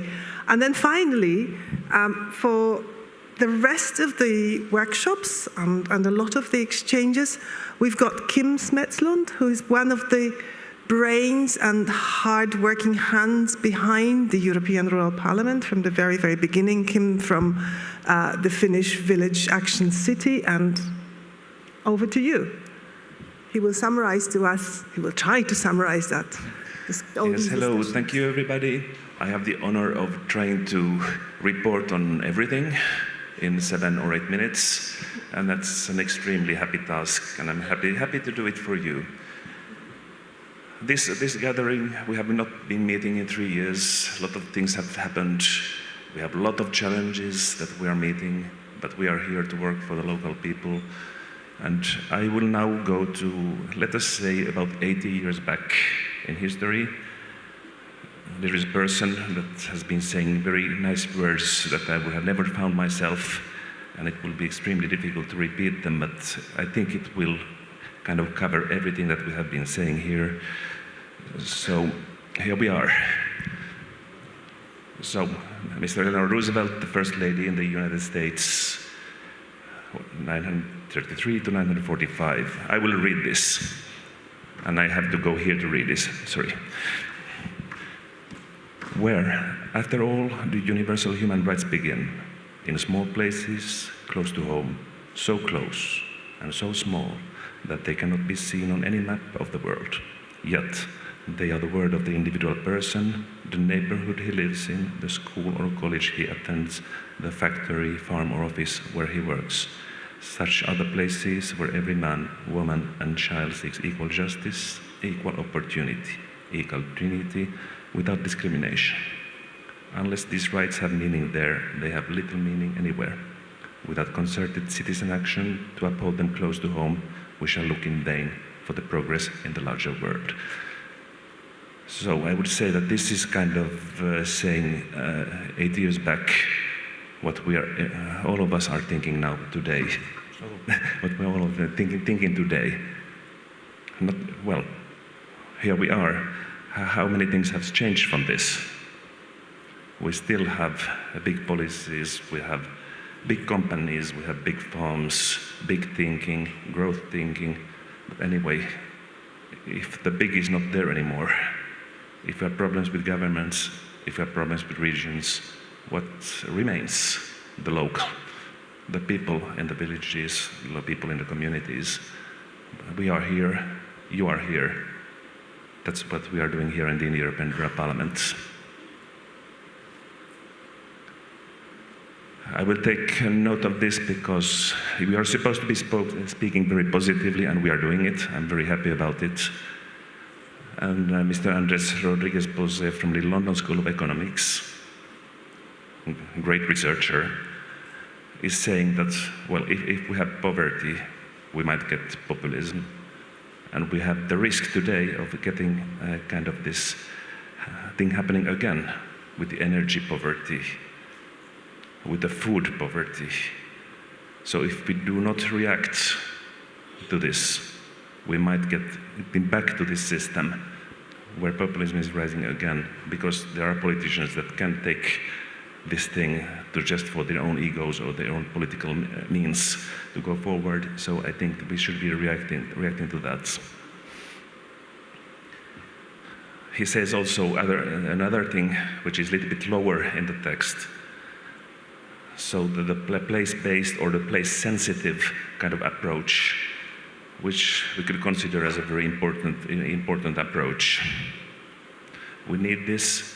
He's also saying in the lines or between the lines that growth is not necessarily one thing. You have to manage also status quo situations or declining areas, and take care of also those aspects. One more thing, we are facing also this crisis, the human rights, and there are people that may be marginalized or discriminated, and we still do have some countries which have a little bit difficulties working with civil society.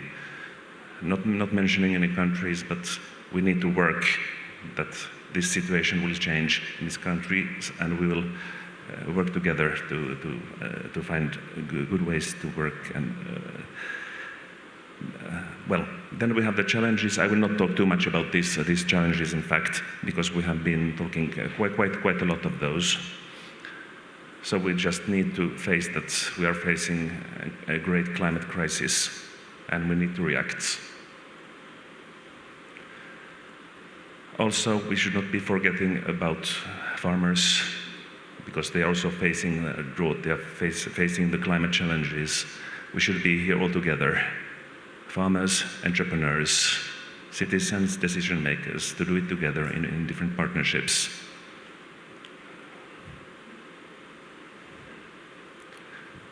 So don't worry, these presentations will be available. I'm going a little bit faster forward. Then I took some points to look to the future. So we need preventive actions, but we also have reactive actions. Now we are working quite a lot with reactions to what is happening. We should maybe start to look long-term and start to make policies, preventive policies, looking very much forward. We have been talking a lot about capacity building here, capacity building of new leaders to rural areas, capacity building of young people, which is extremely important for them to, as someone said here, take over, because that is something that is going to happen. I am really much fond of partnerships, so in doing together. So we have the EIPs, they are doing a great job, farmers, researchers, decision makers, all together. But we might have also another approach, which could be also community-led. So village innovation partnerships, climate innovation partnerships, you can have different thematic partnerships. And LEADER is a great tool, and we should be using LEADER and CLLD much more in these processes to make this happen. But also we need to realize that there are also some territorial aspects that LEADER do not always cover, and they don't have always, it's not covering all of Europe, and they are not covering all the aspects, because sometimes they are territorial and sometimes they cover just parts of the rural development aspects that are in that territory. But an extremely good approach that should be developed and further still. Local economy, I'm very much in favor of that. Let's work to have local economies. We were listening about social entrepreneurship here. I think it's a great thing. Local economies we need to also look at. And finally, find different support schemes to local people. LEADER is there, but also different maybe micro funding sources and maybe different programs to look at. Finally, we are the people. Social capital is extremely important. We are the rural people, the NGOs communities, we are the European Parliament. Thank you, everybody.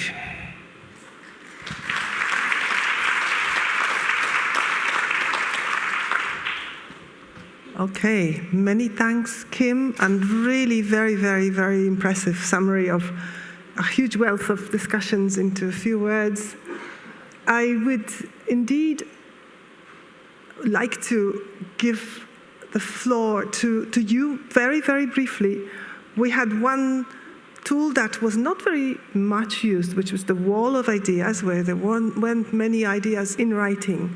Let's imagine for 5 minutes, this is your virtual wall of ideas, where you can still stick one quick post-it with the idea that you picked up from the discussion. I would like to invite, 3 voices from the floor, each for 1 minute, to share some of your ideas. Otherwise, it wouldn't be fair just for us to be summarizing your work and without you being able to add to it.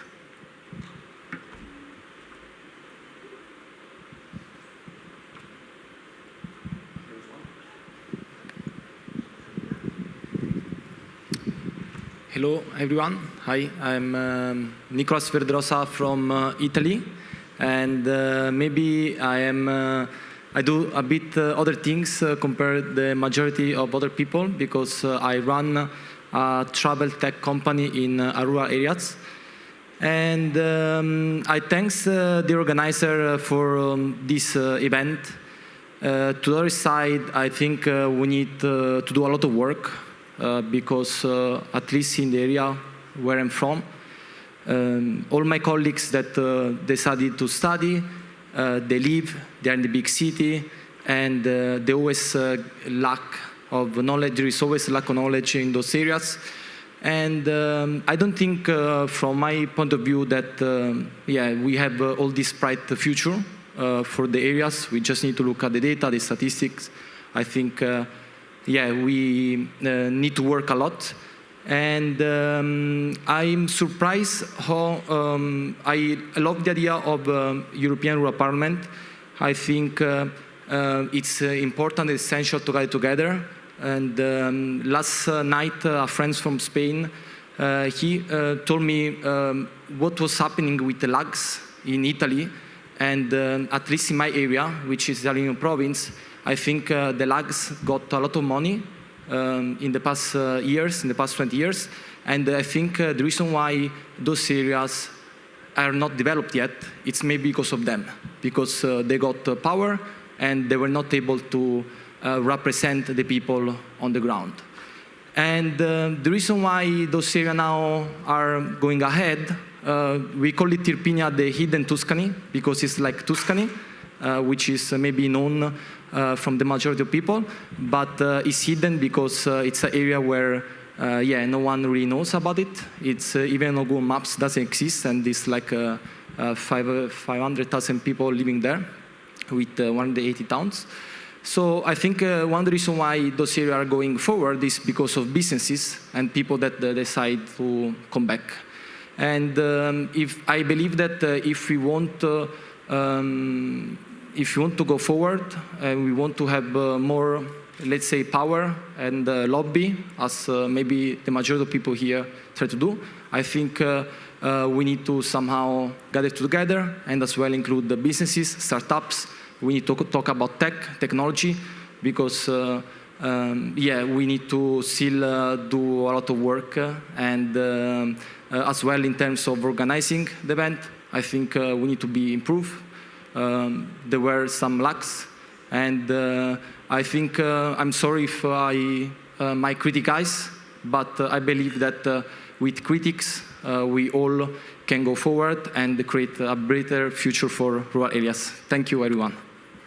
Great, many thanks. Okay, Alina, the next speaker. My English is poor, but I think about idea to invite all you to our parliament in Warsaw, rural European Parliament in Warsaw. What do you think about this invitation? I think that it is possible. The future year, for example, in the same date like this, but in 2023 in our parliament in Warsaw. And I think that tomorrow I will tell about it the member of parliament of Commission of Education. And I'm sure that if we cooperate, it would be possible to meet in this place to make policy together, policy oriented for rural areas, especially for education in rural areas, because in my opinion, after our meeting on small workshop about the role of small schools in villages, that it is very important topic. So if you tell, yes, we will help together, I think that tomorrow we start to cooperate to prepare this meeting in future. Okay, many thanks for this invitation. There's one last unfortunately possibility somewhere at the end of the room. Okay. There's a microphone. My name is Arthur. I'm living here 27 kilometers from this place. My family run butchery factory, meat producer, and I have a few shops with regional food. And I am farmer as well, and I run the office for farmers. I'm really sad that I was listening by few days about rural area, but I didn't hear about farmers, about the economical situation right now on the village. We talk about Green Deal. It is a great idea, but we are too poor right now. The crisis is coming really fast, and we lost 3 days to talking about Green Deal, but not about problems on the farm. Few points from Green Deal is great. The photovoltaics, the energy is great, but a lot of the points of Green Deal is cutting the farmers, is cutting the agriculture, is cutting the rural area. You say about traditional. Traditional on the village is not people from city. It is people who is working on the old soil. And you forgot about it. And I'm really sad.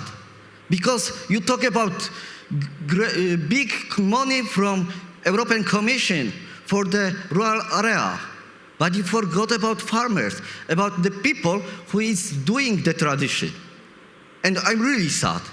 And I feel really bad with this, that you talk about how is great the Green Deal. It's great idea, but we are, I say one more, we are too poor at the moment. The crisis which is coming will be big. Now we have inflation, and in the next year will be hyperinflation. So it is not place. You talk that you wanted to make the village for people from city. You should to keeping the tradition. Where are the husbandry of animal? You didn't talk about this, nothing. And in the next year, I will close my shops by the situation, because we all the time putting the taxes, the new fuel for the Green Deal. It is not, the cash is not coming from European Commission. We pay and later back for the way what we should to do. I'm really sad. Thank you. Okay, well, thank you very much. That's also, as I think Nicola said before, criticism is also a good thing for us to keep in mind for the future. I think an excellent suggestion from Alina that we should already today start thinking how we use what we agreed here back at home in our own parliaments, governments, back in the Commission, wherever, just to make sure that further work is happening. One last echo, maybe not a response to that comment on farmers, but reminding what Amélie said earlier. We should not be taking the easy way out. There are no easy solutions. The solutions are always trade-offs, as always a matter of choices, but we are doing it for the rural communities. We are looking for the best solutions for the rural communities. I thank you all for your activity, for your participation, for your contributions, and I hand over to Pavel for the announcements, right? Thank you. Ula, thank you very much.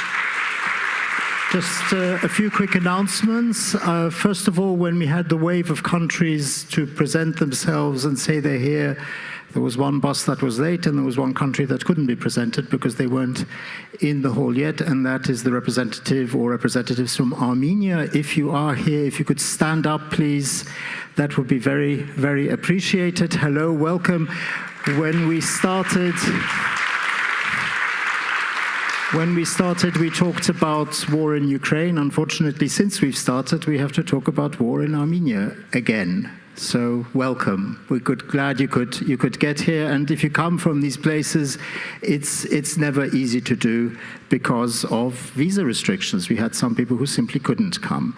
Very quickly, this will be the coffee break next. This will be your chance to return all the headsets that you have found in your handbags, because we're still missing a few, but do keep those for the next panel if you need it. But just a gentle reminder, I don't want to be paying for the headsets that will decorate your mantelpieces.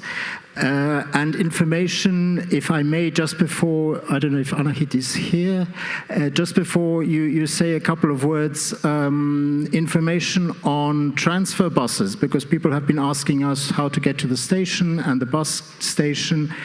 There will be buses at 2, 2:20, 3, and 3:50. 2, 2:20, 3, and 3:50. 2 minutes, please. Okay. Hello, European Rural Parliament. Let me share my excitement to be here for the first time. It was really an amazing experience for us to be here, despite of the challenges we had these 3 days. My name is Anahit, and I'm from the northern part of Armenia. I'm pretty sure that you have heard Armenia, where it is located, and I just don't want it to be focused on a negative note, presenting you the border situation, the following escalation just 2 days ago, where we had more than 100 civilians and servicemen killed.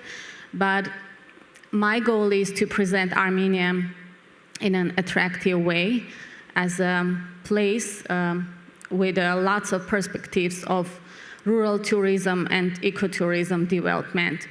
I forgot just to say my name. I'm Anahit, and I'm a founder of Parrot Women's Resource Center, also representing the Youth Cooperation Center in Dilijan. It's already 10 years that we are working with the rural women, especially from the border regions, because the challenges and the problems, issues are quite different in rural areas, especially when they are bordering.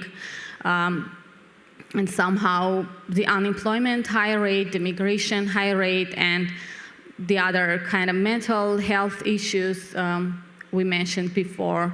And we are tackling these issues, seeing a solution of equal development for both rural communities and urban communities through the social entrepreneurship programs. Yesterday we had a quite interesting talk with our Ukrainian colleagues, partners, and among the similarities that we see, the solution for the development of rural areas is, first of all, the peace, because if there is no peace, you can't have any vision, you can't have any plans, and you can't just be focused on your daily activities. And the second, thank you.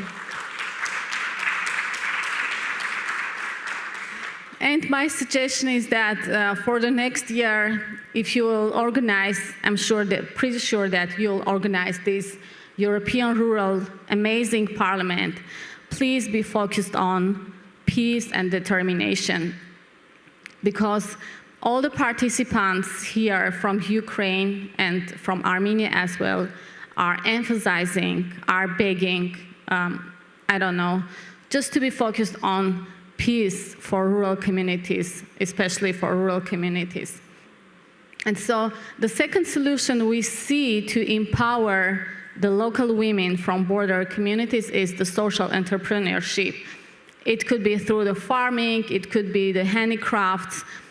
Just to say that we have started with 4 local women, training them to handicraft skills, and we have producing handmade teddy bears called bird bears, which are exported in all over the world. And so far, we have exported more than 10,000 teddy bears to all of the world. like sending our warm wishes to the owners with a note of, let's say, a warm wishes that we wish that this bear will bring you happiness, peace, and prosperity. So this is another type of solution that we see how to develop the rural communities. Actually, we did it during these 10 years. Anahit, thank you very much for sharing that with you. There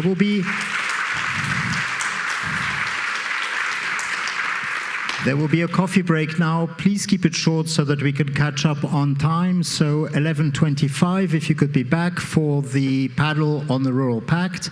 And a slight change in the program, we will have the signature of the Kielce Declaration after that panel, before lunch, because I know lots of people are trying to catch trains to go on into Europe. Thank you very much.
Hello, everyone, and welcome back to the final session of this European Rural Parliament here in Kielce, in Poland.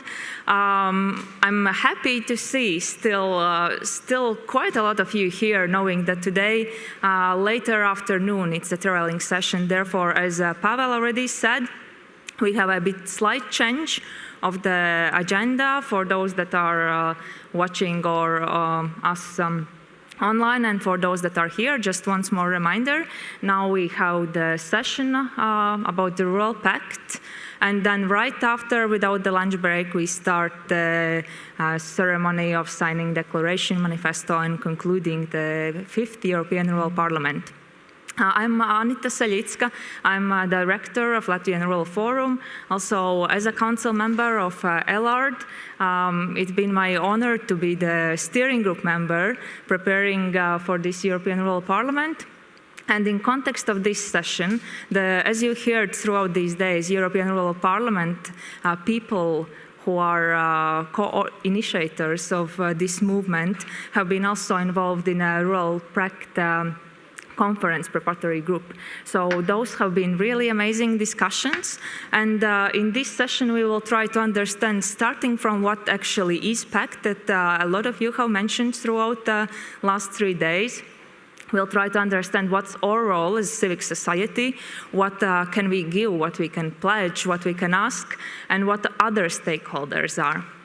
But to start the ground, I would like to give a word to Marta Marcis, who's not just the president of AIDL, but long-term expert. She's been a founder of one of the 3 co-initiating organizations, Prepare, also founder of Hungarian Rural Network, and has a long, extensive experience within the European Union and outside, including great work in Moldova and Armenia, helping to different rural development initiatives developed there.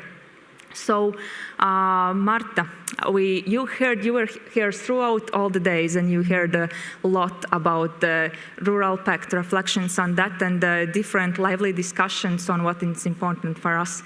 Can you give your view on what are the highlights coming of those days and how you would see them together in the Rural Pact? And as you've been in a wider Europe working, maybe you can touch also upon not just the European Union issues, but also what's happening outside in Armenia and other countries, and that we heard reflected on just in a reporting session before. Marta, the floor is yours. So, good morning or afternoon, I don't see, still morning. Yes, I continue from the point we finished the last session, where Anahit came to the podium and talked about the Armenian initiative that they have. And I just want to add that she is part of the team implementing the first European LEADER program, based on the European, it's funded by the European Union and follow the basic leader approach. So that's something that is very important for all of us, I think, and the message from her that we need peace. She lives in the bordering area where they act under the war. So they are there, but they don't know when the next phase of the war starts there. And their commitment, I'm really surprised how committed these people are, how many ideas they have, how much they invest into thinking about the next years and the next activities in their home territory. So this is an example for all of us, I think. And the first thing I want to underline here as my opinion or contribution coming from my life, that locally, if we know all that having a good relations to neighbors is a very positive thing. So when we are talking about Rural Parliament or the Rural Pact, that would be an important point to think about those who are out of the European Union border, but still linked to us because of being neighbors of the European Union countries. The other thing I would like to just comment here, that I heard from Hannes in one of his speeches here, that Hannes Lorenzen, that the resilience is based on values. So I think it is something very basic for all of us to clarify, to agree what are our values, agree being open to the values to the different values, enjoy the richness of this diversity, and work on the base of this. That makes us much stronger. I thank you for Goran to talk about the first local currency that he wants to and starts to implement in Slovenia.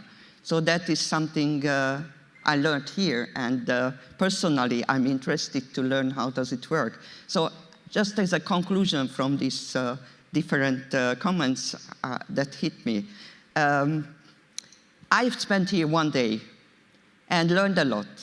Met with local people, met with decision makers, met with all who are involved here, and go home with many, many good ideas that I can distribute in different programs, projects, communities where I'm involved. And now about the pact. I have really tried to be short. So the pact. I think we all like the aim of the Rural Pact, because it's about voice, it's about encouraging and committing local people, commitment of local people, collaboration. It's about the civil society, public administration, and the business partnership. Put them together. It's about coordinating and the different initiatives and involve national partners. We do the same as Rural Parliament. So we create a voice, we encourage people, we try to collaborate, we put together the C-tractors and coordinate. We have the coordinator committee and the national partners, so we do the same. The question is how it is possible to organize it on a much, official way from top down. And it's a big challenge, how it is possible and how to make it well. And I'm sure that instead of a lot of skepticism, I'm never a skeptic, maybe it comes from me, that it's much better to start to contribute, to start thinking about the opportunity, how it's possible to influence this good-looking top-down initiative, how to contribute to it, how to avoid some big mistakes, how to be present at all phases to listen to them and to communicate with the decision makers to guide the process into a good direction. If you ask me about expectations that are quite high, because I would like to see not only the so-called classical rural development stakeholders involved, but I would like to see all those who are left behind, different social initiatives and networks on European level, all type of green initiatives, the farmers, their initiatives, and all those who are somehow related to all those things which are happening in the rural areas. I don't want to go into the details. Yes, youth are very important, and that your presentation was great. I really enjoyed it. And that was full with messages. But I think that's same important to give voice to, for example, women who live in disadvantaged areas, to people like Roma, migrants and refugees living in Europe and have their own special problems in rural areas. This is one thing. The second is that this top-down initiative should meet with a bottom-up, should implement a bottom-up approach. So this networking and information exchange and all this that are included in the vision has to meet with the local people's understanding. For example, we had a great contribution from one of the farmers this morning. I think when he is so unsatisfied, it is partly because of the processes happening, but it's partly because of the lack of information and the opportunity to contribute to the decisions. So what I would like to see is a first phase that is pilot phase, where all the stakeholders are ready to contribute and all the decision makers are open to make change and contribute and accept these contributions. What we need is not only the opportunity to act, but many, many tools to be able to act well. And of course, the fund available for all those activities which are needed. Because voluntarily, as I heard this morning from ECOLI's representative, voluntary, and I fully agree, voluntarily it will not work. The last thing, I heard about a lot about about the newcomers in rural areas, and it's related to our relation to urban actors. I don't think, they are also neighbors, so they are part of our life. I had a small project in my own village where there are many newcomers. We put together the original local people and the newcomers and find out how it is possible to contribute to each other's life. Because those who come, newcomers in a village, they have many external relations, many different knowledges that they can bring into the local community. Is the cooperation starts. Two things that are concretely related to the Rural Pact. One is that to be able to do not avoid this opportunity that we can communicate with the decision makers, that would be very important to establish a forum for policy discussions in frame of the Pact activities. And the other one is that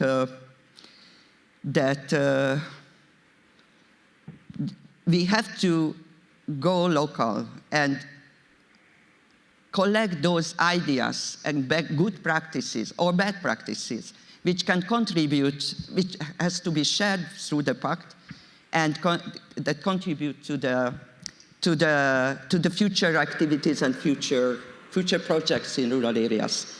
And a very important thing, do not duplicate. The risk is here that some kind of duplication starts. So there is Rural Parliament, there is the CAP network and others. All of them should be part and not, shouldn't we build a parallel system.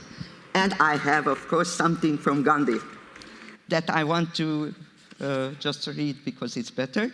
So, be the change you want to see in the world.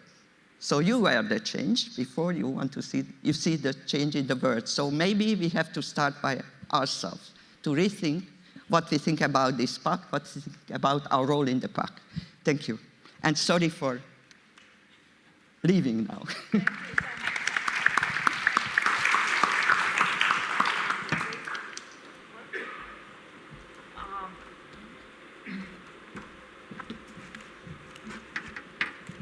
Thank you so much, Marta, for bringing encouragement to work, to come with the issue. And I think it was very, very important connecting dots with establishing organization of European Rural Parliament, prepare all the different networks in European Rural Parliament. Yeah, and I'm sorry that Marta needs to leave, but you know the logistics is not always goes as planned. Thank you, Marta. And now I think the people here sitting already got some interesting questions that Marta was starting from the funding and how we don't overlap. But for those of you that maybe haven't read all the document or did it 3 months ago when the Rural Pact conference was happening, I think we need to get on the same ground and understand what actually is PACT, and as Marta was mentioning, what the top-down initiative is. I would say it's quite also bottom-up where we are meeting, because we are all the time being involved and discussing here as well. So what is Rural PACT? What is it meant for? And most important, what activities then actually European Commission is already doing? How is it connected with a long-term vision? And what is going to happen during next month if we are encouraged to do? We'll hear a bit later on different opinions from European, local level, from civil society organizations and the public government. But before that, I would like to invite here Alexia Ruby, who's policy coordinator at the European Commission, DG Agri, and she's actually the one that you, if you have been following to Rural PACT events or long-term vision, probably Alexia is the one that you have seen, as she coordinates the European Commission team implementing long-term vision, and also has been not just in a public part, but also have been coordinating civic society network. So with different experience, Alexia, please, the floor is yours to guide us through what actually Rural PACT is about and what can we expect from the Commission.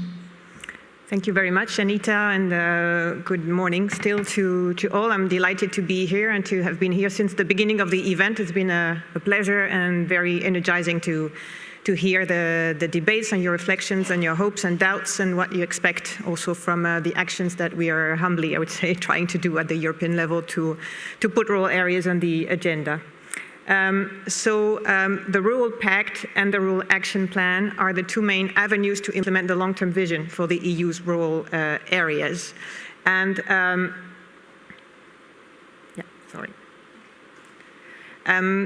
the idea of this rural vision, just to recap a bit, was launched by our President of the Commission, Ursula von der Leyen, when she came in duty in July 2019, and because she recognized that the role that rural areas have to play in the future of Europe, how core they are to the resilience of Europe. And that was before COVID, and that was before the war. And yet she could also recognize that a lot of people there are still pressing challenges, increasing challenges in some areas, and that some people are feeling like left behind, not all. And that's also why she asked our Vice President for Democracy and Demography, Dubravka Šuica, to coordinate this work. And so when we talk about July 2019, we talk 1 year after the policies for this period, the Common Agricultural Policy, the EU policies for this new programming period. The proposals had been on the table in May 2018, so it was 1 year afterwards. So this is very much preparing for the future. So the long-term vision has been prepared using a lot of consultation activities, engagement activities, analysis and foresight as well. It aims to be forward-looking. Many of you, I hope, were involved in this work. We know the rural networks, the different civil society organizations were active. It is a communication from the European Commission.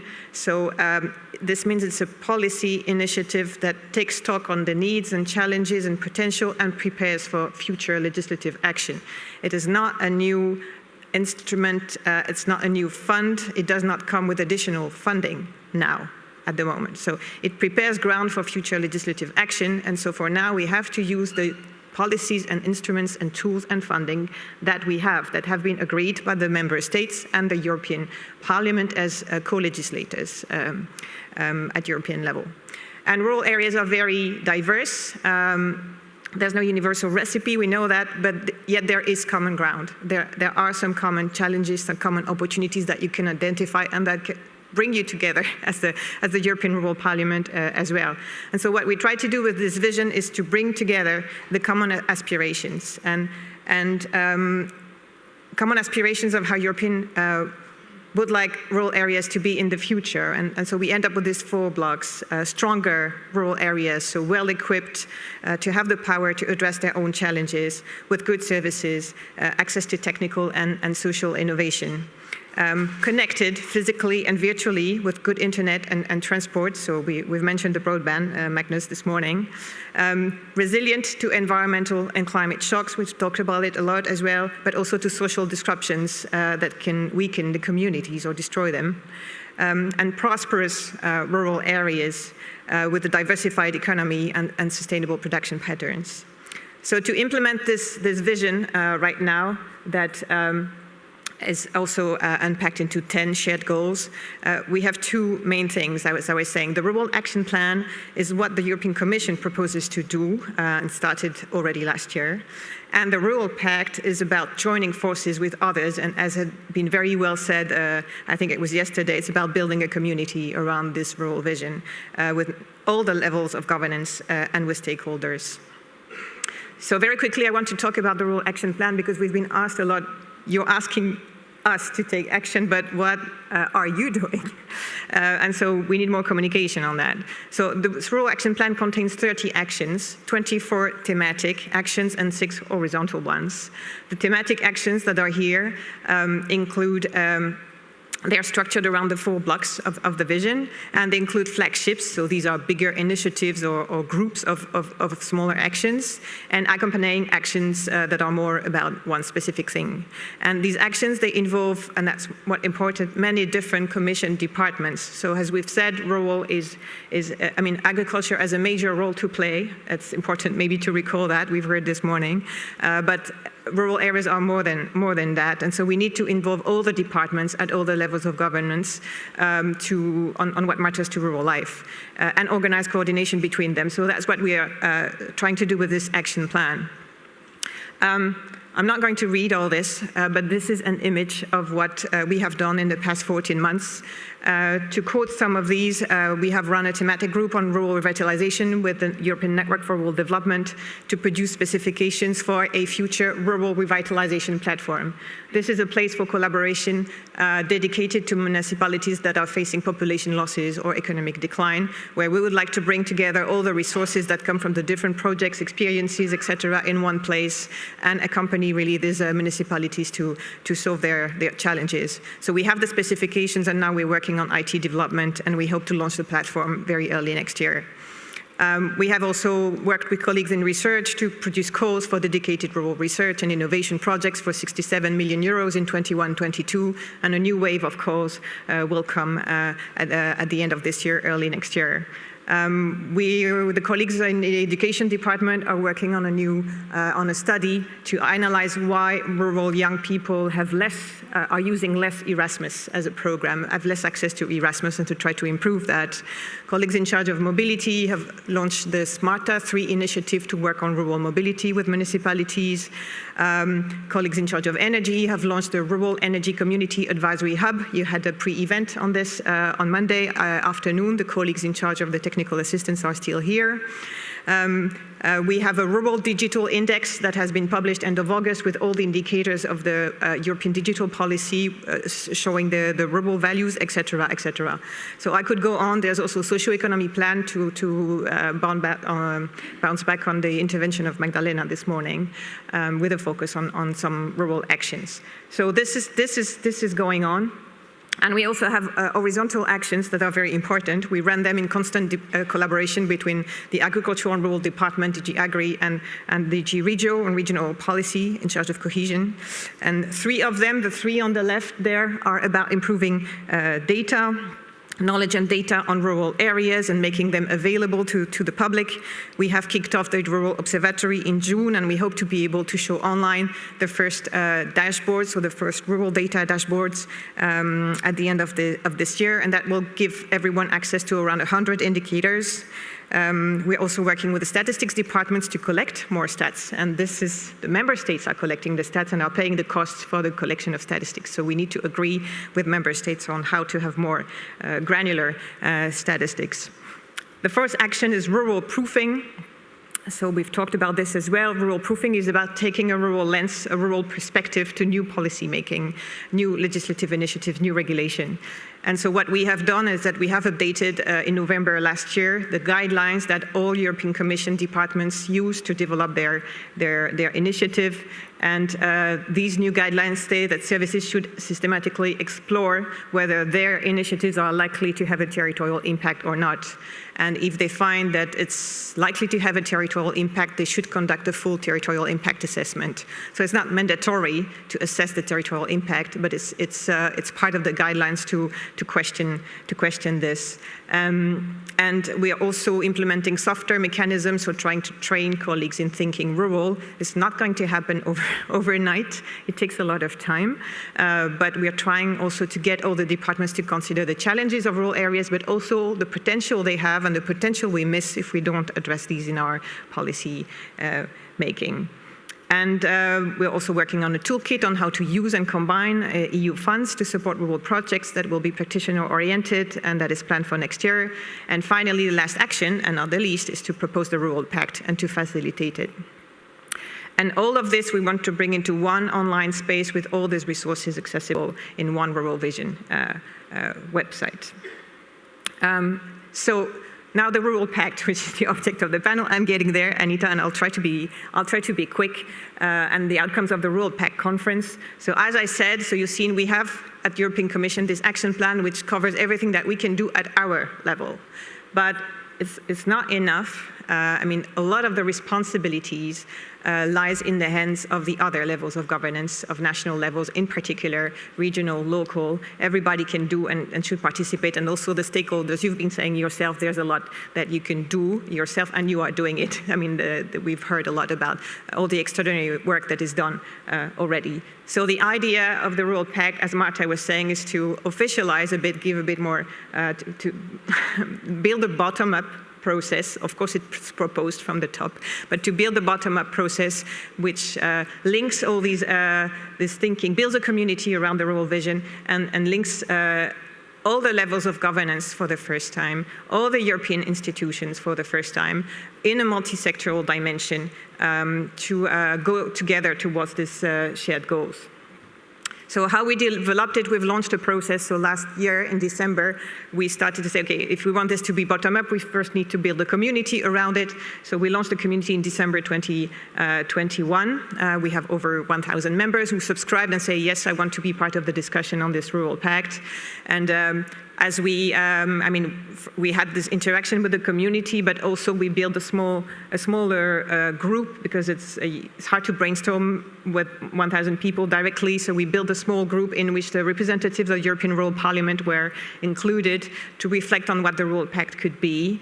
And then we submitted the results of this brainstorming to the community in May 2022 with a survey leading to the final proposal. And we also wrote letters to all the member states, all the ministers in charge of agriculture and rural development, and all the ministers in charge of cohesion to say, we want you to take part in this, we want you to develop national rural policies, to implement rural proofing at your levels, et cetera, et cetera. So this final proposal, what does it say?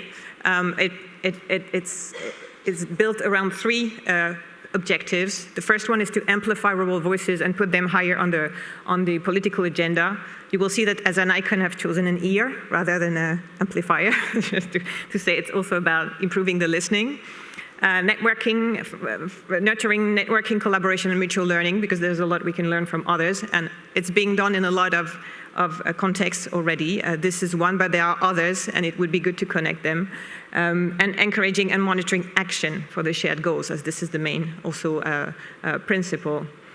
Who are the participants? They're public authorities, civil society, businesses, individuals, and academic and research and innovation bodies. All of them at their level of competence and expertise and power, I would say, can do a bit or a lot to contribute to the rural vision goals. And what does it mean to participate in the Rural Pact? It means committing to act for one or more of its objectives, proposing concrete actions.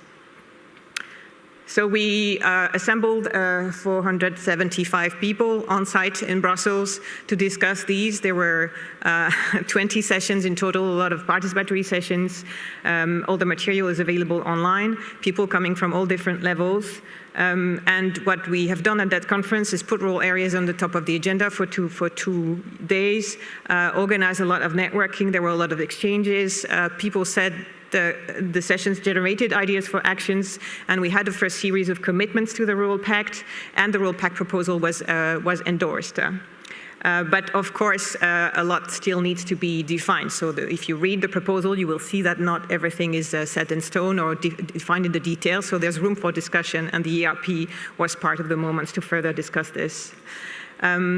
We received around 60 commitments at this conference. An example would be somebody said, I will introduce car sharing with cars of the municipality and companies by the end of 22, so that's very concrete. Another one on an individual basis said, I commit to engage in setting up an energy community in my 12 municipalities territory, so that's one thing. These are examples of things that we received. Most people committed as an organization, but some also on an individual basis. Half were formal commitments already, half more ideas that people would like to nurture, and they came from a variety of countries, but not from all countries yet. So it's really a beginning. The aim was to launch the process, but we still have a lot to do to make it work for real. And so what are we planning? So the Commission is it's part of the action plan to propose it. So we proposed the Rural Pact, and now it needs to live, and we are committed also to facilitate the process. So what we are planning to do in these coming months is to keep up the discussion with the community, especially those who submitted commitments. We would like to have bilateral exchange to try to refine, because some of them are not so clear or not timed, and we need to have to help people do something, so we have a first good set on which to build the future as well. We still need to define in greater details the governance structures and how the Rural Pact Coordination Group, which would be the coordination body of the Rural Pact, will be structured. We start discussing this next week at the first meeting post-summer, I would say. We are working on creating this collaboration platform that I mentioned, this single website, including also some online collaborative space for the Rural Pact participants and the community at large. We have launched a call for tender in summer to set up a Rural Pact support office that will be a facility that will support our facilitation and organize events and working groups and discussions based on themes that will be chosen by the community. I think it's important. And also, on the Commission side, we keep up the dialogue with the institutions and member states, and especially upcoming presidencies, to try to get higher political commitment on this. So next ones are, the Czech presidency, Swedish, Spanish. We have great hopes for the Spanish presidency. Spanish colleagues, if you want to help us get something out of this, you're welcome to come and talk at lunch afterwards. So last slide, just to recap a bit how you can take part and how you can benefit from the Rural Action Plan and the Rural Pact are linked, of course. If you decide to work on something on energy under the Rural Pact, the actions that are undertaken under the action plan, of course, can help. So it's not like completely separate. But for the Rural Action Plan, you can see that there are actions with specific calls for projects to which you can apply, those that are managed directly at EU level. You can take part in the broader networking activities that are organized on things like energy, mobility. New animation is provided there. You can use the knowledge that is made available on all the different aspects, the broader aspects than what we had before from the observatory, for example. These are just examples. And from the Rural Pact, what we propose is to use this rural vision process as a momentum to renew or strengthen dialogue with your governments, because we are trying to push from the top, and you can continue pushing from the bottom, and maybe we get a bit further together. So that's a bit the idea. We want to strengthen the voice of rural areas and making governments hear them better. This is also about collaboration and networking on subjects that are brought up by you, so it's more bottom-up, more freedom, and with new actors, not necessarily only rural organizations, but people who work on care, energy, mobility. That's their main thing, and we want them to develop a rural thinking. And of course, get inspiration for your action on the ground, further inspiration even than what you're getting from all your networking activities. And that's, I think that will stop there. Thank you for your attention. I wish a good debate to the panel. Thanks. Yes, round of applause for Alexei. And before we let you go, I just wanted to ask, we can see unfortunately just those that are here, not the online one. Can you raise a hand who has signed the Rural Pact on behalf of organization or as an individual person? Okay, very couple. I do hope, thank you. I do hope there will be more understanding why or why not, or feeling to sign. But Alexia, what's the number at the moment? Do you know, can you share the number? We were around 60 commitments.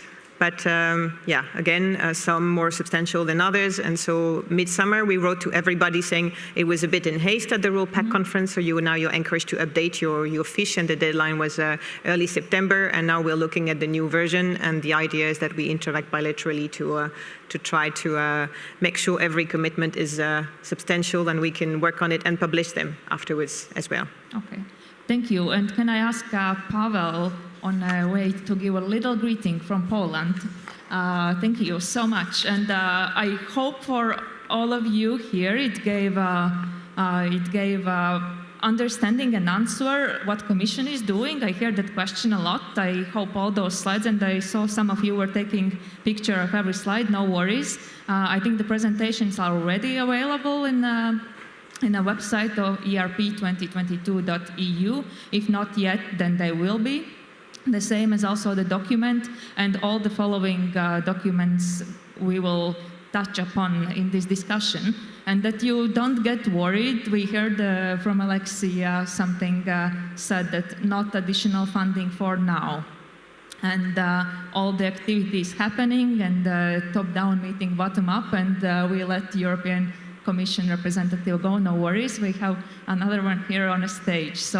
So we will keep on discussion, but and I will introduce today's speakers as we go. But I would like to start with Lidia Pavic-Rogasic, who's a member already almost for a decade in European Economic Social Committee, because you are a rapporteur on the opinion paper on long-term vision for rural areas, and we heard a lot of activities that are planned, a lot of different aspects and communities engaged.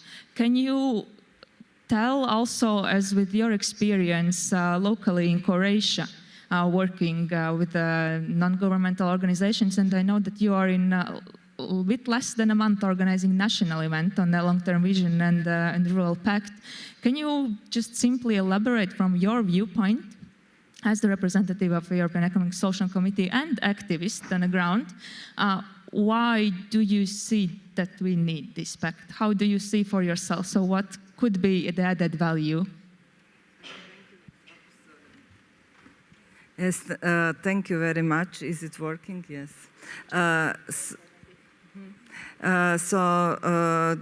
Firstly, thank you for the invitation. It's great to be here and to meet so many friends from different rural areas of Europe. And just one brief sentence about European Economic and Social Committee, because I find out that not all of the participants know about it. So we are advisory body to Commission, Parliament and Council, and we are voice of organized civil society on the EU level. And in regards to commitment to rural development and also rural-urban holistic approach, we are really focused on these issues. And in our opinion on long-term vision for rural areas, we broadly welcome this document as well as the Rural Pact, and also we think that if the action plan will be fully implemented, it will be really a good ground for optimistic and welcome development of rural areas. So as an organization, we joined the Rural Pact, and we are really committed to co-creation and to help the Rural Pact develop and implement. One thing that we hear also here is that Rural Pact role is to amplify voices, but what we have here is that it's not only about amplifying and put bigger on the up on the agenda of policy makers, but also that those voices are really heard.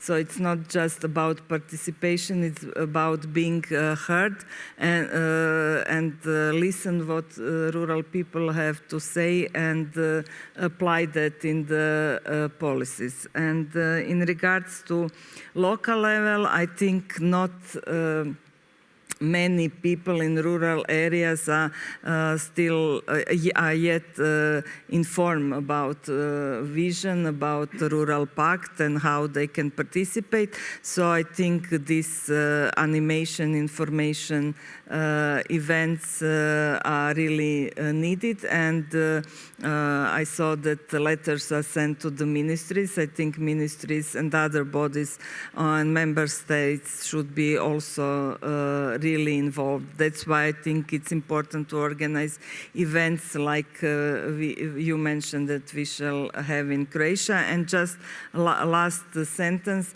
I think it's good data that so many people, so many different stakeholders, and including EU institutions, were present in the Rural Pact conference, so there is an interest. Thank you so much, and thank you for keeping good timing for that.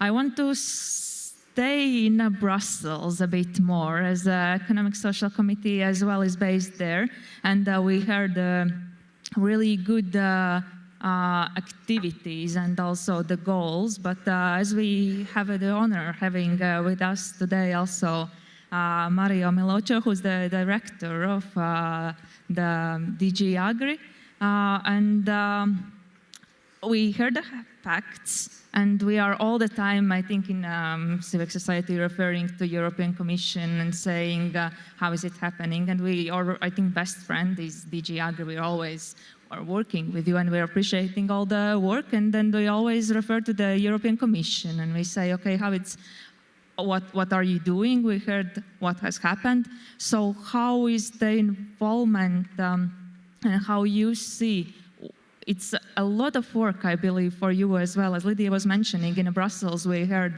there were different kind of Brussels representation, a lot of new faces for the rural community.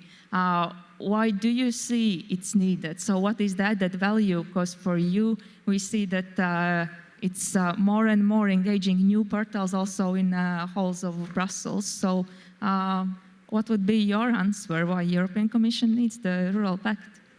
Thank you very much, Anita. Good afternoon, everybody. I'm very happy to be in this wonderful event, seeing many people, and definitely it will feed our reflections and hopefully our policies in the future. But I come to the question. Alexia already presented in detail the vision and the Rural Pact, so I will have 3 points. I see the need of the Rural Pact first because this is the first structured attempt, if I can say so, where we organize and we put together the efforts in favor of the rural areas. And I will say immediately what I mean, because probably you wonder why I say this. In the Cork II declaration, we have a very, very good platform for the rural areas. However, after the Cork II declaration, there was no center of responsibility. There was no coordination. There is nobody who ensured the follow-up. So now we are going to have this for the Rural Vision and for we agreed in June for the Rural Pact. Then we put together everybody. It was said, but I would like to repeat it, because we have the European institutions, we have the national and the regional governments, we have the civil society together. Probably I should have started with the civil society. And you will tell me, but we have the civil society together with the Commission and with the governments in the ENRD, in the European Network for Rural Development. However, the network, the ENRD is only for the CAP, for the Common Agricultural Policy. Cohesion is not there. The other policies are not there. And also, we don't have the other European institutions, which are, one of them is together in the table here. So now, with the Rural Pact, we will have really everybody together. And Marta, she left already, she said that we need to pack this. In fact, we gather together because everything has, and every organization and structure has its own role. Then something that I need to tell you, well, there are not many structures at European level and at national level which mainly aim to develop the rural areas. I mean, there is no governance on rurality. And what I mean here is, if you go at European level, if you go in the Council, which is the Council formation which is dealing with the rural areas, we have big difficulties to find who to adopt conclusions. Is it agri-fish? If it is agri-fish, it's only about the Common Agricultural Policy. Is it the General Affairs Council cohesion? But then it is only cohesion. Should it be the General Affairs Council? The Parliament, the European Parliament, it is the same. We have ComRegi, we have ComAgri, we have different committees, but nowhere there is one place. In the Commission, I would not skip here to say about my institution, we have two big directorates general, and the rural areas are split between them, Regio and Agri. And we have also many other directorates general. And at national level, it is almost the same. The financial ministries, the regional ministries, the agricultural ministries, they keep mainly their farmers. They don't go so much for the rural areas, same for the cohesion and the financial ministries. So here the Rural Pact has a role. The Rural Pact has a role to put all the policies together, to solve this structural problem, and probably in the future to have a holistic, integrated rural policy. So this was the first element, and the second two will be very short. The second element, and also Lydia mentioned it, to hear the voices of the rural areas. And here I would say, you know how powerful are the policies that are close to us. The environmental policy lobby, for example, how powerful it is. The cities lobby is also very powerful, the urban lobby. Also, we have the agricultural lobby, which all we know, and it is in my Directorate General, which is very powerful. All this is very good also for us, but they make their voices heard better than ours. So we needed the Rural Pact. I think that it will help in this direction as well. And the last element is that mentioned also by Marta and also by Alexia, is that we would like to, we started with the rural vision with the bottom-up approach.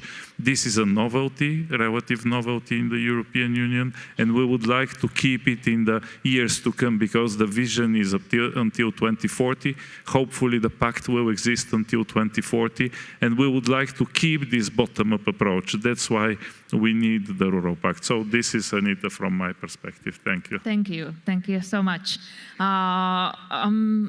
I would like to invite us to travel to Poland, where we are actually based. And from Poland, we have Joanna Gierulska, who's the Director of Common Agricultural Policy Department in the Ministry of Agriculture here in Poland. And you are the one that's responsible for the Common Agricultural Policy Strategic Plan. And we know, all of us that are working with CAP, that CAP cannot solve all the challenges and all the issues that we face in rural areas. Can you elaborate a bit and tell your perspective? How do you see that we can get the national governments on board here? Because that's, I think, something that came up really on the Rural Pact conference, and also we heard just previously reflecting. National level is something we need to push on from both sides. Do you see that Rural Pact could be, or how it could be, some added value engaging in rural thinking about and acting for rural areas, also other stakeholders? You're doing a great job here in Poland. There will be CLLD in next period. So that's one solution, but that's already in place. How about the other ministries, the other things, and how you see the Rural Pact? Thank you very much. First of all, I would like to excuse myself that I arrived today because I had to participate in the meeting in Prague of all CAP directors because of the Czech presidency. That's why I was not here since the beginning. But the wide representation from the Polish ministry was present since the beginning. So I'm very sorry for late arrival. And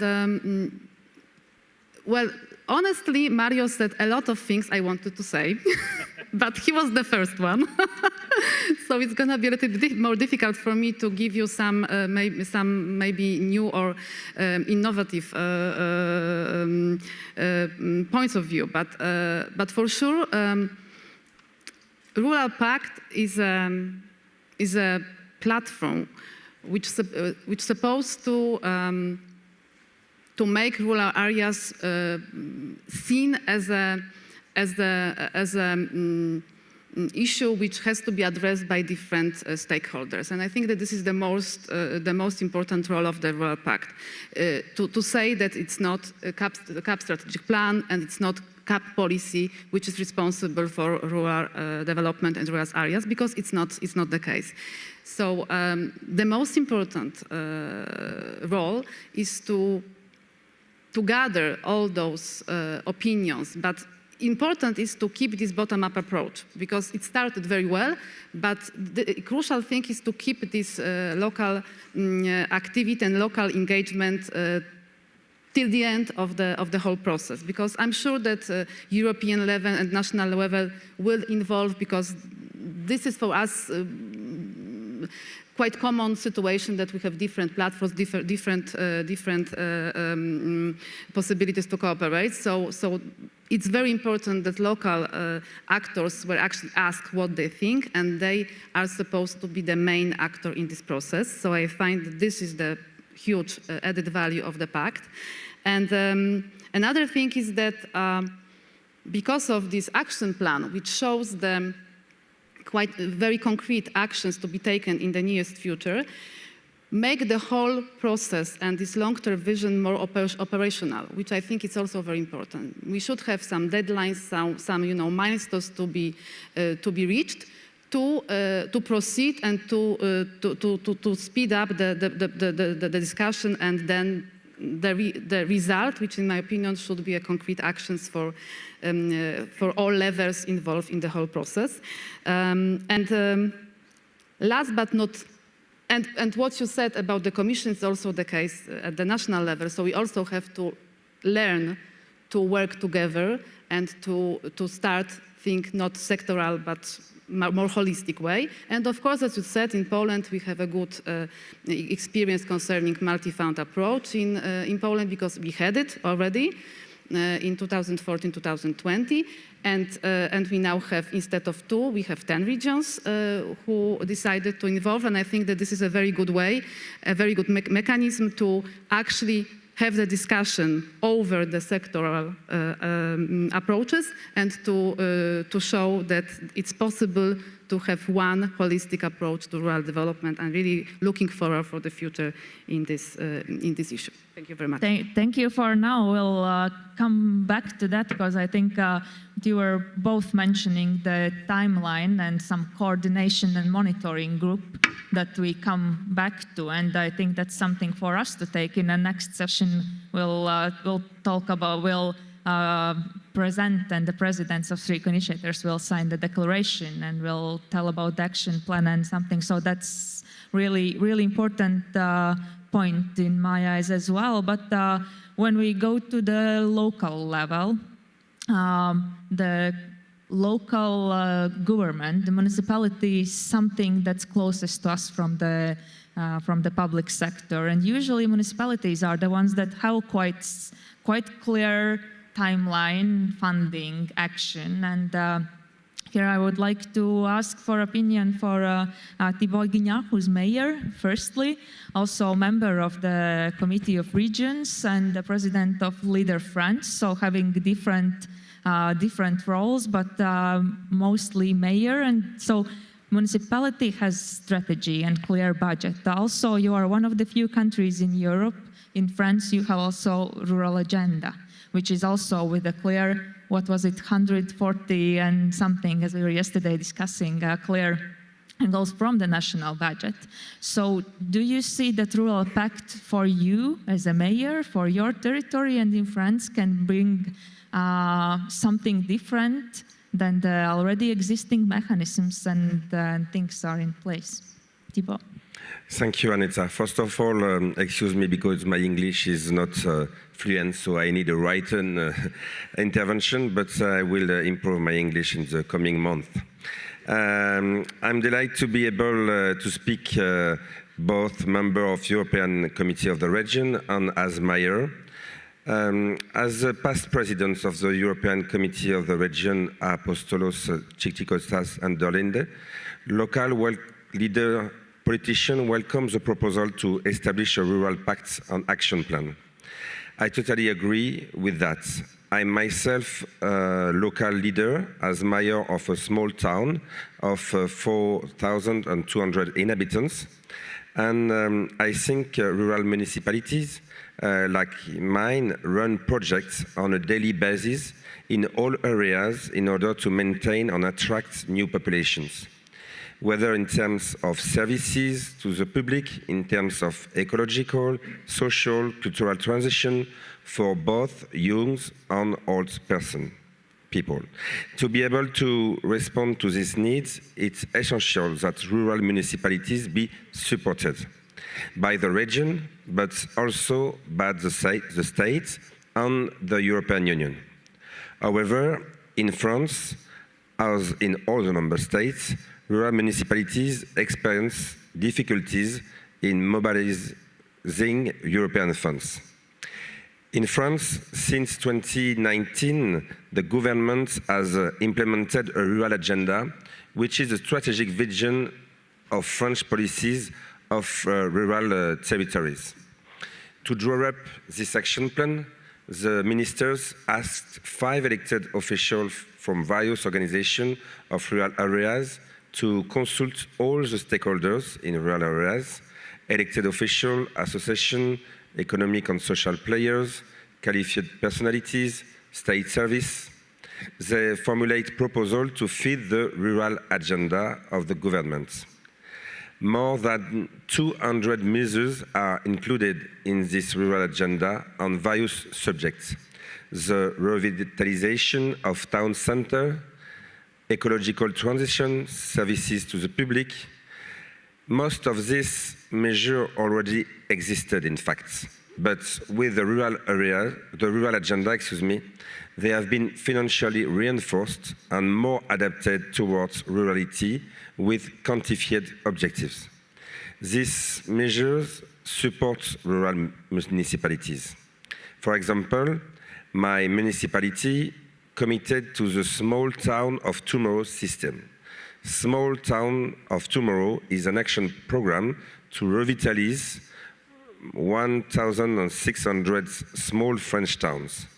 Small Towns of Tomorrow aims to provide technical and financial support to municipalities in their projects to revitalize town centers and improve housing. Whether it is called a rural pact or a rural agenda, the goal is not a specific program dedicated to rurality, but to adapt public policies to the needs and specificities of rural territories. 3 objectives should motivate this dynamic. Better recognize rurality and the identity of rural territories, improve daily life in rural territories, and better take into account the local level and the commitment of rural stakeholders. Yes, I need to say thank you for now and thank you for clear objectives. We'll come back to that. I want to finalize this first circle and then I'll go into the more discussion with Tom. Tom is president of ERKA.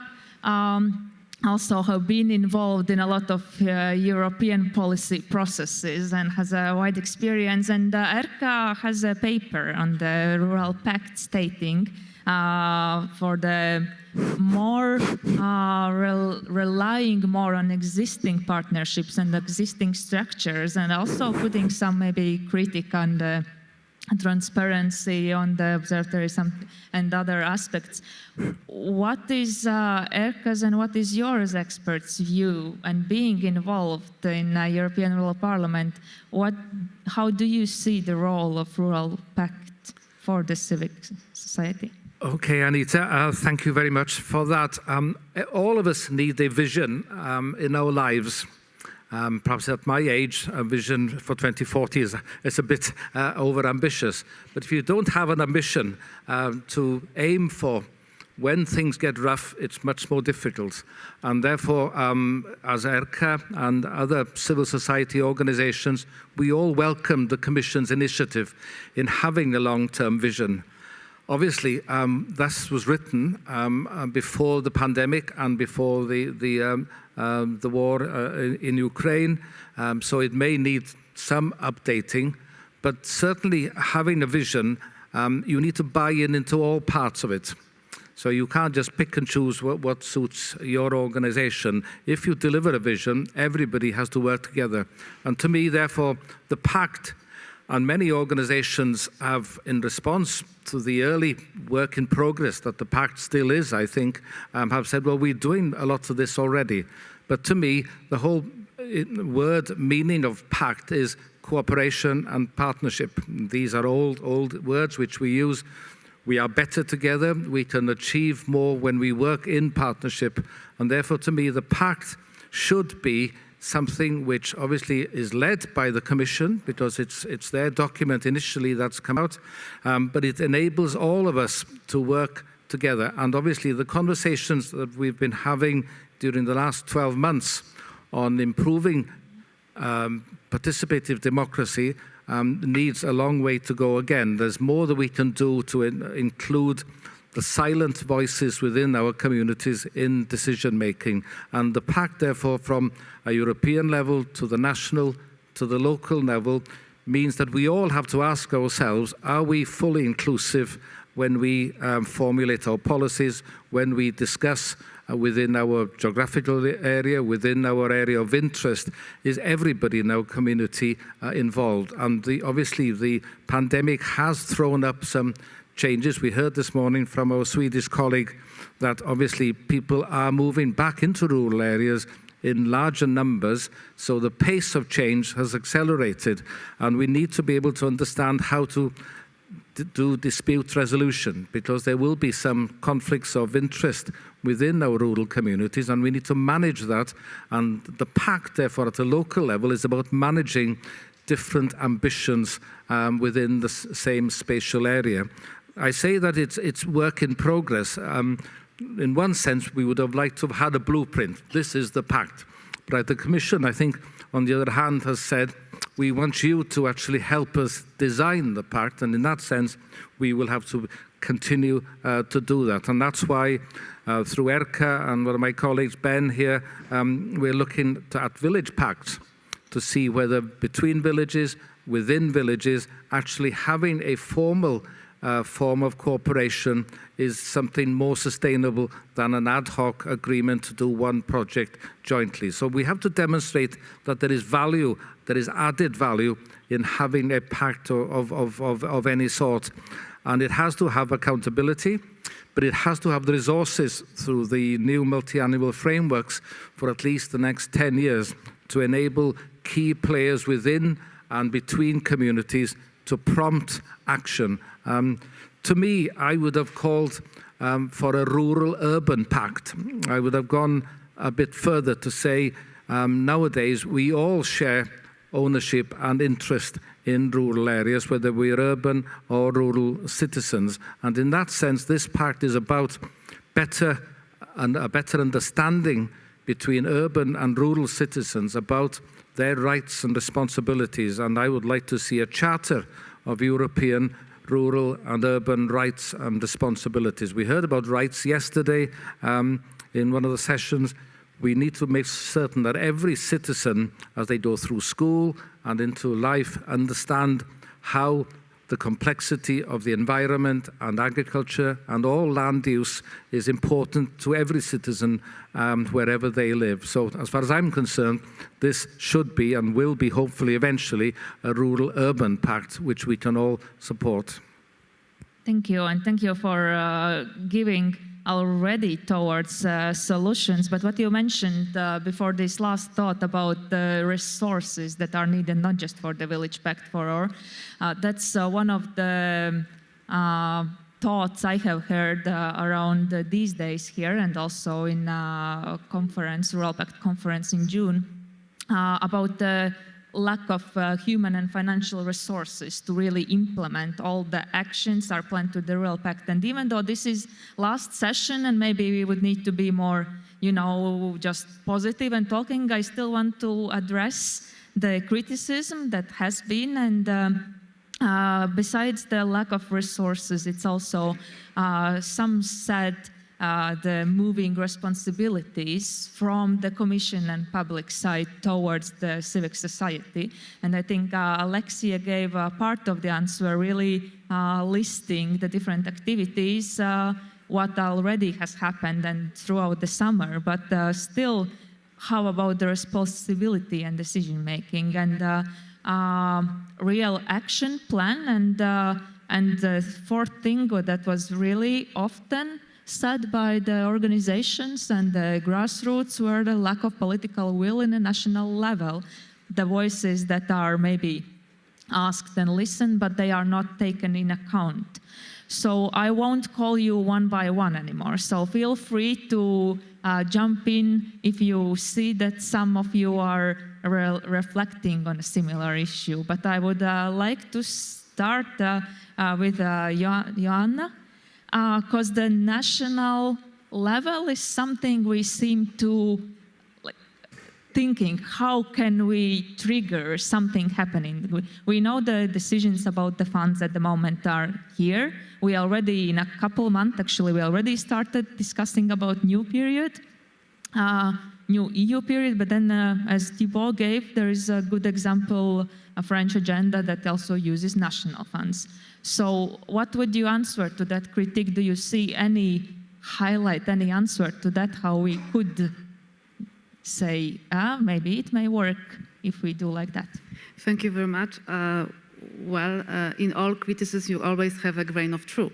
So what I'm saying is that, of course, that's a huge challenge for the, I think that both for European and national level, to manage to have this holistic approach, to get rid of this sectoral perspective for rural areas. And I think that this is the most important issue in front of us. And I think that this is a really big challenge. Of course, we have some already good initiatives, as I mentioned, the CLLD, but it's still, I think, not enough. So for this criticism concerning the national will, but also that Rural Pact may be only another talking, another discussion without any concrete actions. I think that what we all need to do is to focus on the discussions now, present some priorities, because of course there is a local perspective, and that's clear, but I think that there are also some instruments to address very local issues, but there are also some common issues for rural areas, and what you said, these links between rural and urban, which can be addressed at the higher than local level, and I think that this is the priorities we could get from the pact, and to get it on time. What I mean by on time is to get all those, this list of these actions before we conclude the next programming period. Because of course, we invest national money as well in Poland in rural development, but we also need European funds. And I think that this is important to have on board at the first stage all stakeholders responsible for different policies from different funds to see, when you discuss the goals, the actions, to see where we can find the sources for financing this kind of project. And I think that this is the crucial for local communities to see that it's not only talking and it's not only giving another list of priority, but also to see that those priorities will will be feasible and will find in nearest future sources of financing. And I think that this is the huge challenge, but also it could address all those criticisms concerning Rural Pact. So just wish us all good luck. Yeah. Any of you want to go on? Thank you very much, Anita, and thank you, Joanna, for what you said. What I can say is that we need your help. We need the help of the civil society to push a little bit further the national level and probably the regional level in the regionalized member states, because we cannot oblige the member states to do what they do not want to do, but we can push from the civil society and from the European perspective, from the European Commission. Already with the long-term vision for rural areas, we had some results. For example, there are laws or plans in Catalonia, in País Vasco, I think also. Here I would like to give the example of France and of Ireland, and we listened to them in June because they have their action plan that they call Agenda Rural, and Thibault mentioned about it. So if we can have this, if you can help us with pushing for such strategies, for rural proofing, and further, and for structures which coordinate and which are central for the rurality, this will help us very much. I will address only this issue about the financing. Alexia already mentioned that when we elaborated the vision is an initiative of the new college, so it was elaborated after the multi-annual financial framework was proposed and was put on the table. It wasn't me. Wasn't me. Yeah, okay, thank you. However, what we see now when we adopt the CAP strategic plans, because this is a big activity, we look where the needs are for the rural areas and how they are covered.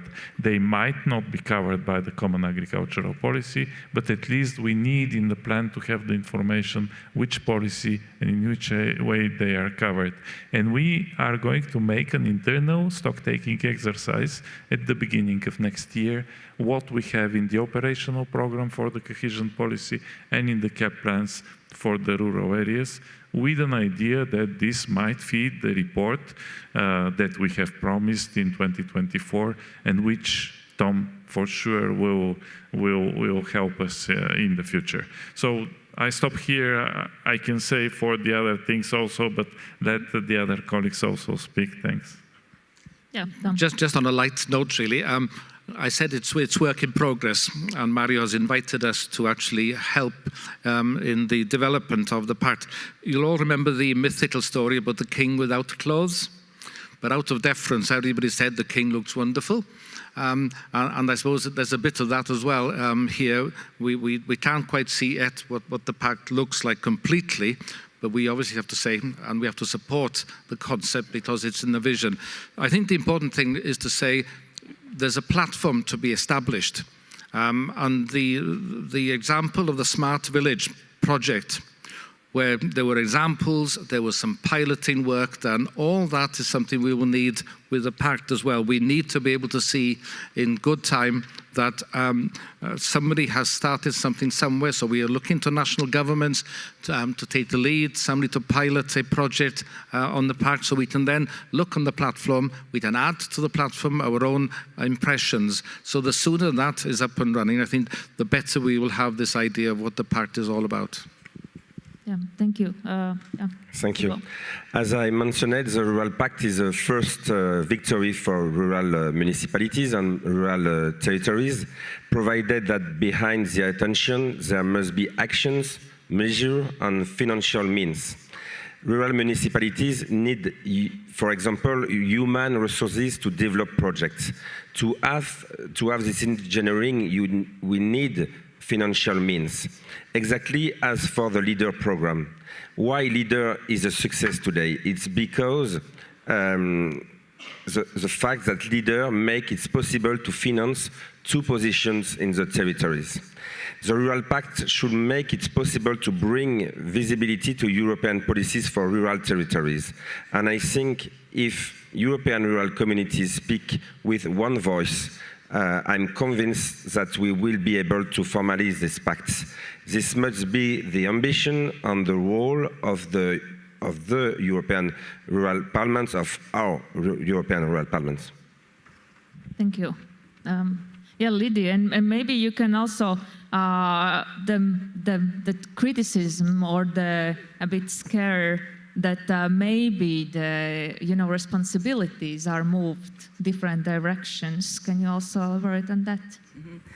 Thank you. I would just firstly mention that in our committee we really believe and put focus on partnership, as Tom mentioned, but also on multi-sector and multi-level approach to development. And I think PACT is bringing something new, and that's cooperation between different departments. And that's, I'm special planner by profession, and also I used to work in the Ministry of Special Planning and Environmental Protection, and I know how difficult it was actually to act without cooperating with other areas. So especially in rural areas, it's, I think we all heard that CAP is not enough. We really need other policies involved. For example, I will just mention here transport, connectivity, especially public transport, and I think these new strategies, for example, for smart and sustainable mobility is also mentioning these connections. And in our committee, we have on our initiative opinion, which we started before the vision, and it's about holistic approach strategies for rural-urban development. So that's something that we really promote. And on the national level, I think this approach is a good, might be good push for the national governments to and ministries to not to work in silos but to work together. I think it's important message from the EU level, and of course us from civil society should, as Mario mentioned, push that approach. What I think challenges, what you mentioned, ask actually, and Tom also mentioned, is that it's a work in progress, and we have to see how it will continue, how really other EU departments will join, and also how civil society voices will be heard and listened and heard, and those recommendations, how it will be implemented in the policies, but also on the national and local level. So we all have tasks to do, especially I think civil society to push. Thank you. And the things that you mentioned, a couple of you, about the next programming period and possible steps how to get there. I will want to hear about maybe some concrete actions that you see that we really need to prioritize and understand. So what should be done, what could be the best things. But before, I don't want to open the big discussion, but as we are on the critique, maybe if there is some urging question from someone who has signed pact and now think, oh my God, what have I done? Or the opposite, do you have, is there any question? And very, very, very short and rather question than comments. But yes, I see one hand there. Can we get, yeah, Pavel, I see. Thank you. And please introduce yourself. Say your name. Yes, my name is Peter Backa from Finland. And I think this looks really good. If I was a more colorful person, I might say a dream has come true, because I think I see a little bit in this some similarities with what we have been doing in Finland, actually, with multi-level, multi-sectoral governance. But one question, and that is when there's guys from the top with a lot of power and a lot of money meeting those on the grassroots level with not so much money and not so much power, how are they going to feel equal in the pact, which I think they should? Thank you. Is there any other question? We could take 2 more if there are. No? No, we're good. Okay. Yeah, maybe Mario, if you would comment. Well, thank you very much. I know about the experience of Finland, and we welcome it. And I think that we can draw a lot of lessons from Finland as well. This is exactly the idea of the Rural Pact, that independently on our position, we listen to each other, and we listen very attentively, including that's why the European Rural Parliament is our main partner in the Rural Pact. We are here to listen to you. I'm not saying that I'm a very powerful man with a lot of money, but however, we are negotiating the CAP plan where substantial financial resources are there, and exactly we are coming to listen to you.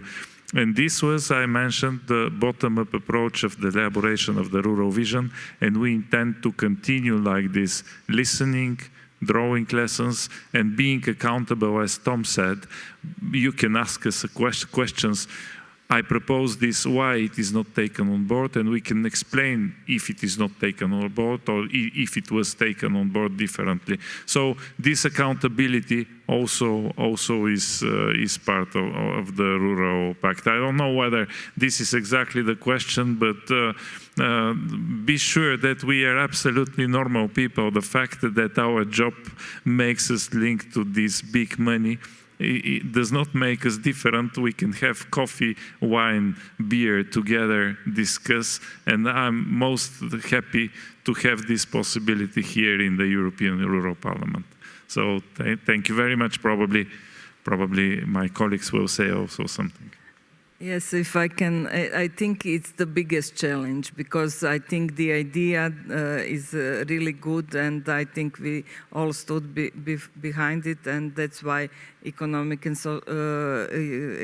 Social Committee joined the pact, because we think we could contribute, but it's still not clear to everybody, not even to us, how it will go, this structure, and I think this what Alexia mentioned, this support system is really needed, because being a part of civil society organizations, we have experience with networks, and we know that networks are not just acting without any coordination, without any support. It's a lot of energy, a lot of voluntary work engaged if we want to our networks to survive. Of course, we need financial resources, human capacity, and so on. And so all that should be also put in Rural Pact, because it will not just deliver from good ideas. It's need a lot of resources, capacity, goodwill, understanding. So all that we see in our everyday lives in civil society. Yes, thank you. And continuing from that everyday life in civil society. So there is tomorrow, still working day, Friday. Whether on a train back home or in a car or already working or having the day off. So where do we need to start? The Rural Pact could have hundreds of pledges and different priorities and happening. We saw the Commission has clear goal and already a lot has happened. Yes, the beginning of this week, energy hubs and so on. So what is the critical change or the concrete action where we would need to focus? Because now we are on a way to mobilize, as it was said, and we are like, we already experienced 3 months ago different stakeholders that usually are not discussing about rural issues. So we are gathering all those people, we're committing ourselves. So where do we need to focus our attention? What could be that commitment and thing we really need to prioritize using this new instrument and the system and actually, process of Rural Pact? Maybe Thibaut.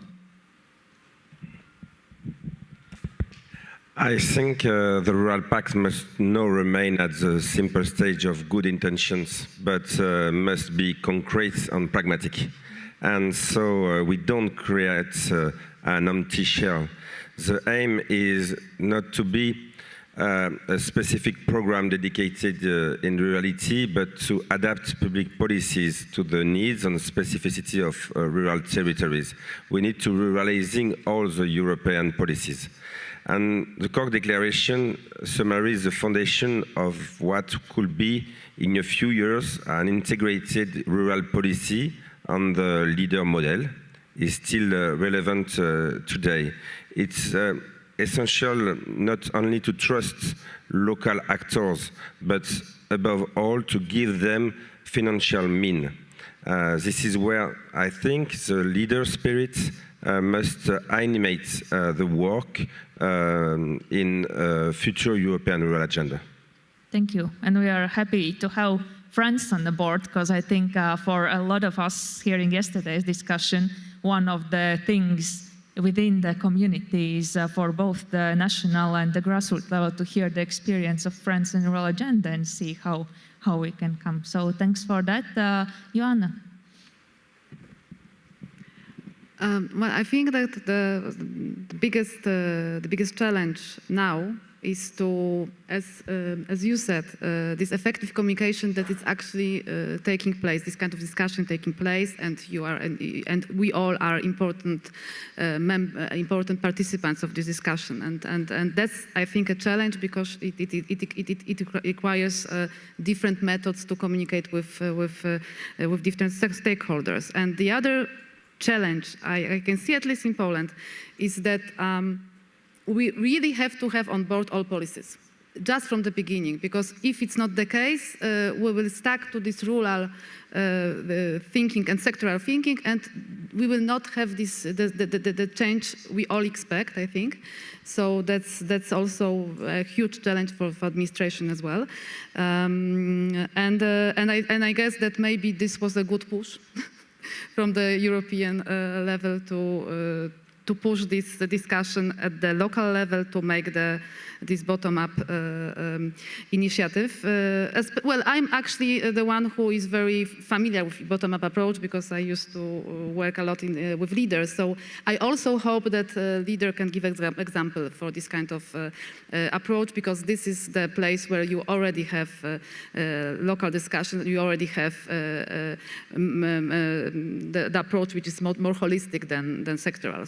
So these are the biggest, I think, challenges in front of us, and I can't give you for the moment any recipe for that, but I hope that we will manage to, in the future, to come up with good solutions and good proposals for next years. Thank you. Thank you, and thank you for highlighting as the first one communication. And at least in Latvia, there were we as a grassroots really heard the Commission's communication in April, reaching out to the responsibles of the cohesion policy. So the communication and getting on board and starting to move did start this discussion, and it's good to hear that also you as responsible for CAP say that it is important. But yeah, Mario, what? Thank you, Anita. Very quickly, 3 points. So the first point is about this is a big challenge to create the governance structure of the Rural Pact, and there are 2 elements.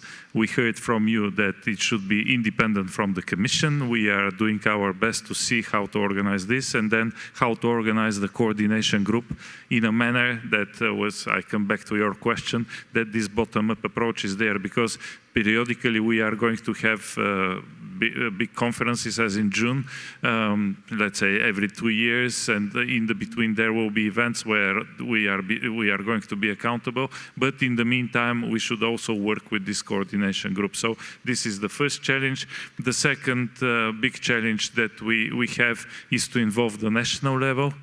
The national level is very important. We need to arrive to have the Council conclusions, because the Council didn't pronounce themselves on the long-term vision for rural areas. There is a very vague and tiny mentioning in the Council conclusions of the Cohesion Council in June, but the Member States together, they should find a way to pronounce themselves and to say what they think about the rural areas and how they see the way ahead. So this involvement of the national level is something very important, and we rely also upon you. And the third element, I will not develop it, but this is this structural element that I mentioned, that there is no governance on rurality at any level for the time being. We need to come to a holistic policy and to better coordination, better concentration on this. So these are for me the three challenges. Thank you, Anita. Thank you. Yeah, Tom. Well, very, very briefly, I'm looking at my watch. It's about capacity, and if the vision is to do anything, it's to provide capacity for every citizen in Europe, whatever age, but particularly young people, that they feel confident, that they understand what the issues being discussed are, and that they're able to participate fully in that process, whether it's in their local administrations, in their NGOs that they belong to, they can join, but at a wider national and global level as well. So I think the pact is about actually enabling all citizens to be fully understanding of what decisions have to be and what participation, what role they can play. And that's, I think, to me, is the most important thing. Thank you, Tom. And Lydia, for you, what would be your thought to say, let's start with this in conference October?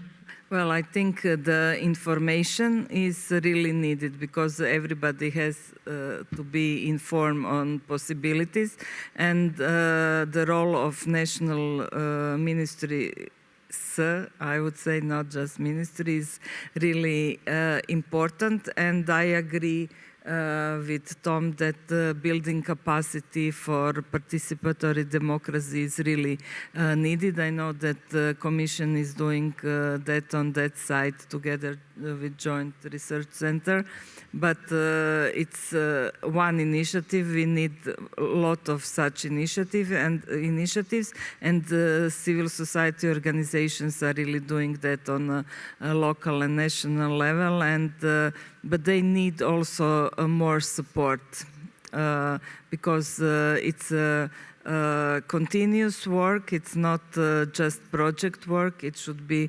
done all the time with all generation, and especially young people, as Tom mentioned. Thank you all, and I hope for you this will serve as invitation or guideline, maybe what to focus on and what could be the when you open the page and see that you are you may give the pledge, so where to start? I mean, we are doing everything. We are working on so many different themes. So what is the priority? And I think, at least from all of you, I heard that tackling the national level and thinking is something that steps out as a high priority. And within a minute, we'll go towards the European Parliament, the manifesto, action plan and declaration, where we also want to set clear, and you will you'll get information how it's coming and what is happening with the action plan concrete within the coming month, and yeah, where we need to give our attention in autumn. So thank you so much. You've been brilliant in keeping time and giving very concrete answers. I think this was valuable, at least for me. I had full papers. I wrote some more things down. So thank you very much, Thibaut, Joanna, Mario, Lydia, and Tom. Huge range of applauses from you to our panelists. And as it was said, the representatives from European Parliament, I think Alexia could correct, it was, I think, September 22, again, next meeting and go on. So all the documents will be available in ERP 2022 homepage, or I think if you just Google Rural Vision, Rural Pact, you'll find, but also we will link that you have enough information. Thank you so much, and please, I would ask you to leave that direction, because a little thank you from Poland also is waiting for you there. Thank you. Thank you very much, Anita, for leading this workshop. I would invite, who's here? Marion, Ursula, Aris, if you could join the stage, please. These are the representatives of ELAD, ERCA, the Polish Rural Network, and the Prepare Network, and they will now talk about the manifesto and the declaration. I have one housekeeping notice. First of all, a reminder of buses that are gearing from here to the railway station and the coach station in Kielce, departing here at 1400, 1420, 1500 and 1550 to 220, 3 and 350. If you could indicate at the reception when you go out whether you're interested in any one of these coaches, please let us know. We don't want to hire anything that won't be used. There is an initiative by some of the participants to hire and share the cost of a bus that will go directly to Warsaw Airport, and that would leave here at 2:30. So if I could have a show of hands, if anyone is interested in that, in addition, not those people who have already signed up to it, but those who are interested in taking a direct coach to Warsaw Airport, leaving here at 2:30 and presumably arriving at Warsaw Airport at 4:30. I see Peter, I see Ula. Anyone else? Just so we know the numbers. Thank you.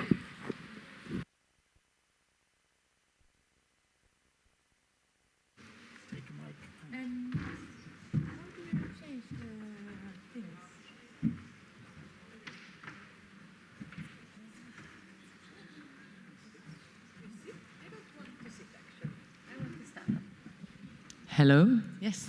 Hello, everybody. We have come to the kind of the major outcome of the gatherings is that we are doing a manifesto and a declaration, and we are about to tell you a little bit where we are at those things. Do you want to sit down? You know, it says here Marion Eckart, Aris Adlers, and Tom Jones, but this is not Tom Jones. This is Ula. I don't know your last name. It's not easy, Budzik Tabor, and Tabor is the easiest part, so maybe just this. Yes. And Ula is representing the Polish Rural Network Forum. Yes, and we do this together. And Tom will be back in a second. He has been busy quite a while here, so he needed maybe a glass of water or something similar. I'm going to tell you a little bit about the manifesto and the declaration, because I know it's hard to follow these processes sometimes as somebody who's not stuck in the process themselves. And we have two documents that we do. The manifesto is the longer one. We have, I think, 29 points on it. Yeah, we did one in 2019 with 29 points. It was Kim Smedslund who was working a lot with it. We had a finance project to make it to put time and efforts into it. I don't know how many meetings you had, Kim, but there was like workshops and it was a thorough work. And so we have decided that this work is not something we want to throw away from the manifesto. It is a solid document that we did in 2019, and we are rather looking to update it, actually. So we have started a process of asking our partners, they have gotten mail at least, to fill in forms what they think about it, and we are about to do this updating, but it will not be ready here today. We are going to integrate findings that we have gotten from the workshops, findings that we have gotten here, things that people have been saying on stage, and we will do a draft and send it to all the members, partners, sorry, and also to the youth representatives, because they were not they were not identified when we started doing the survey and stuff, but now we can integrate the young people's voices in a better way in the manifesto. So, and then when we have the manifesto ready, which we aim to get ready in autumn, we will start doing action with it. And last time we went to Brussels, we brought all the steering group organizations and the gathering partner, and we met a lot of people in Brussels and showed them our declaration and our manifesto. And so it plays a role, and we have, we are not, the ERP is not an organization, but rather we are 3 organizations taking a lot of responsibility, voluntarily kind of, and also it's not in our scope to take the whole responsibility for all of Europe all the time. So this is maybe when you think that, oh, the ERP should do this, they should do that. Yes, we think so too, but we have our own organizations that we need to care about also. So we are doing really as good as we can to try to make everybody included and to try to update lists, and so, but that is the case. So that's the manifesto. The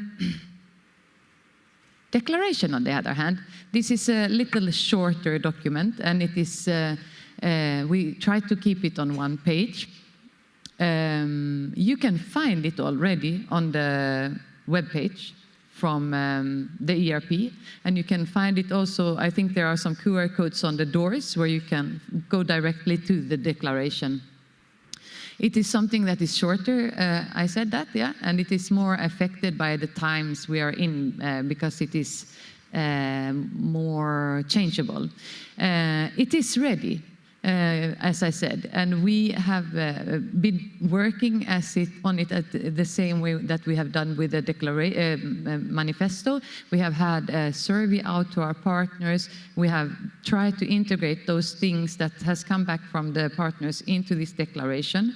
And then after that, we have been meeting within the steering group many times before this gathering, looking into what we are putting into it, but then also very important during this gathering. I don't know how many hours have we been sitting together during this gathering. I think maybe 6 hours or something like that, trying to reflect what we've been hearing, so that you feel as partners of the ERP heard also in the declaration.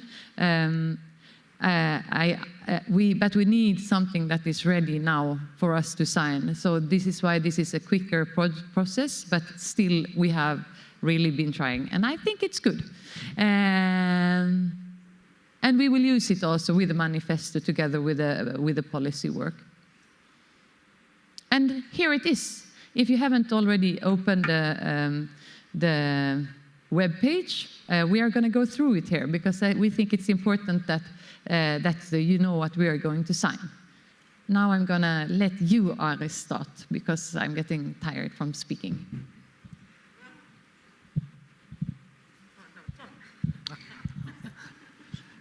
So, but just to say that, Marian, you rightly reflected on the terrible amount of work that's gone into organizing this parliament. And Kim has this phrase, heavy hobby, which I think is it's a good summary of how we collectively volunteer together to come to the Parliament. So am I going to read a section of this? Yeah? Yes. That's it. Okay. We, 400 participants from 39 European countries, met during the 5th European Rural Parliament at Kielce in Poland from the 12th to the 15th of September 2022, gathering rural people, representatives of civil society organizations, researchers, entrepreneurs, national governments, and European Union institutions.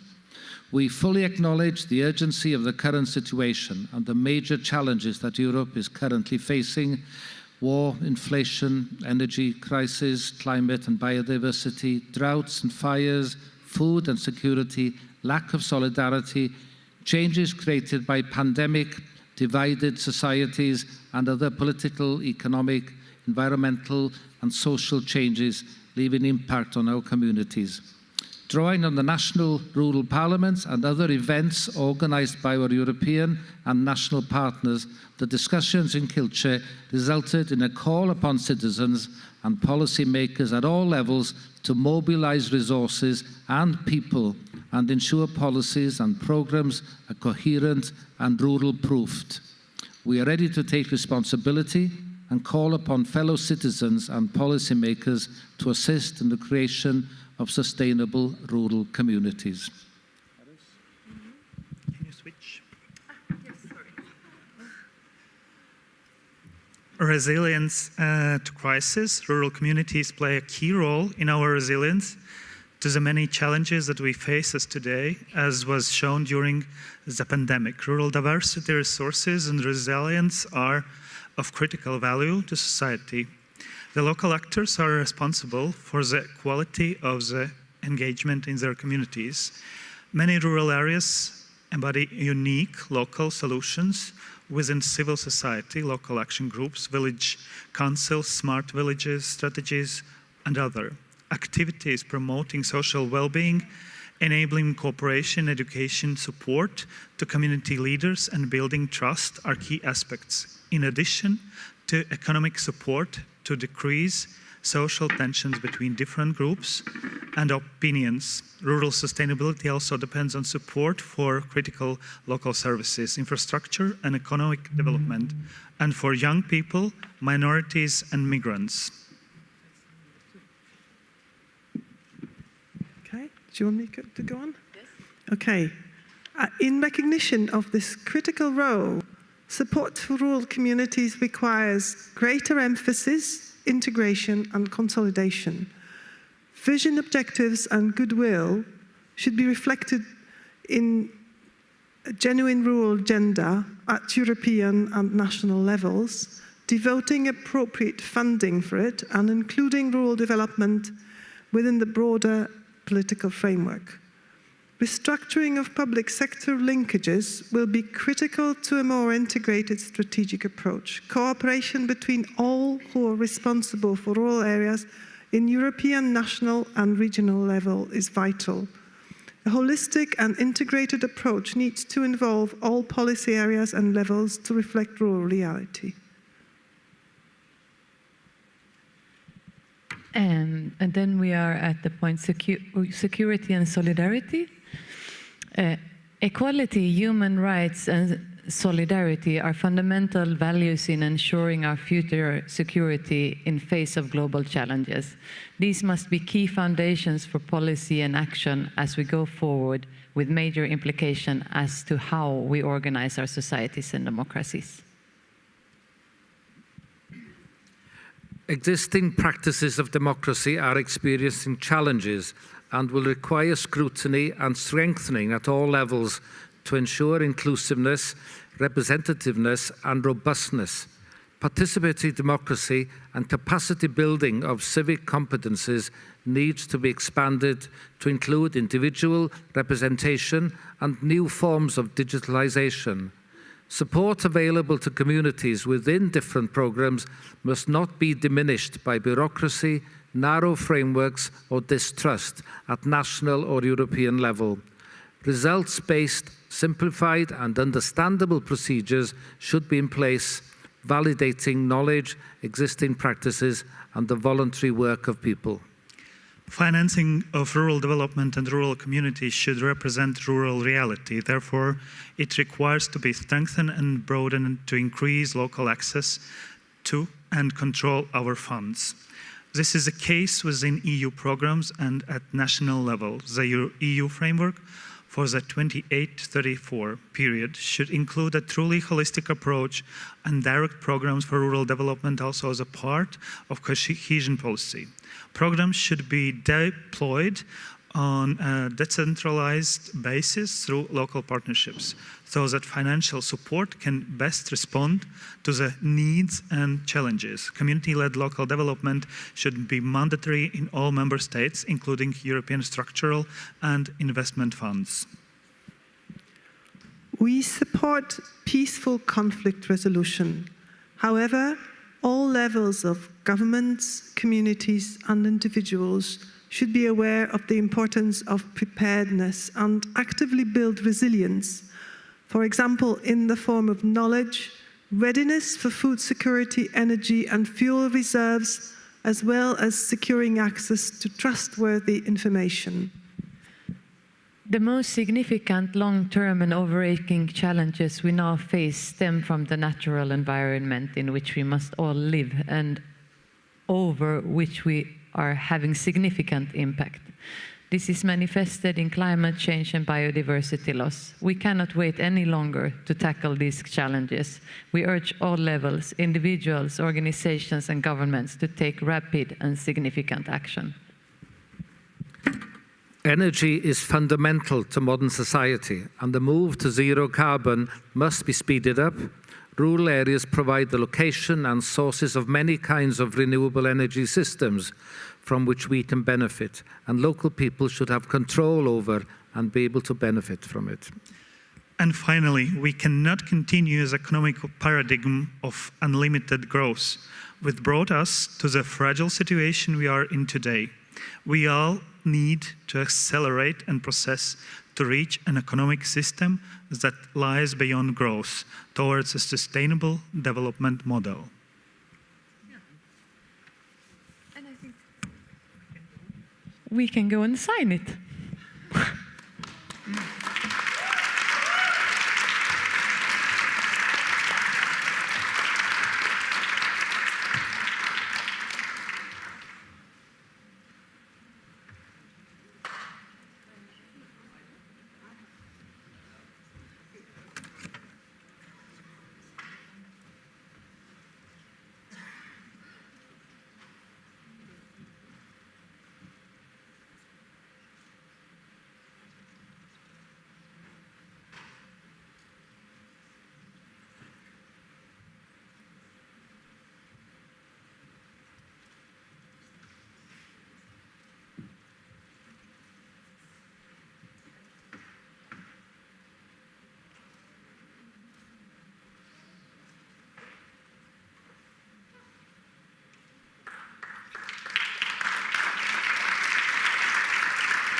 And after, and now, is it Vanessa with action plan and stuff?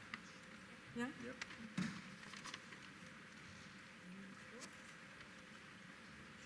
I should, I'm going to go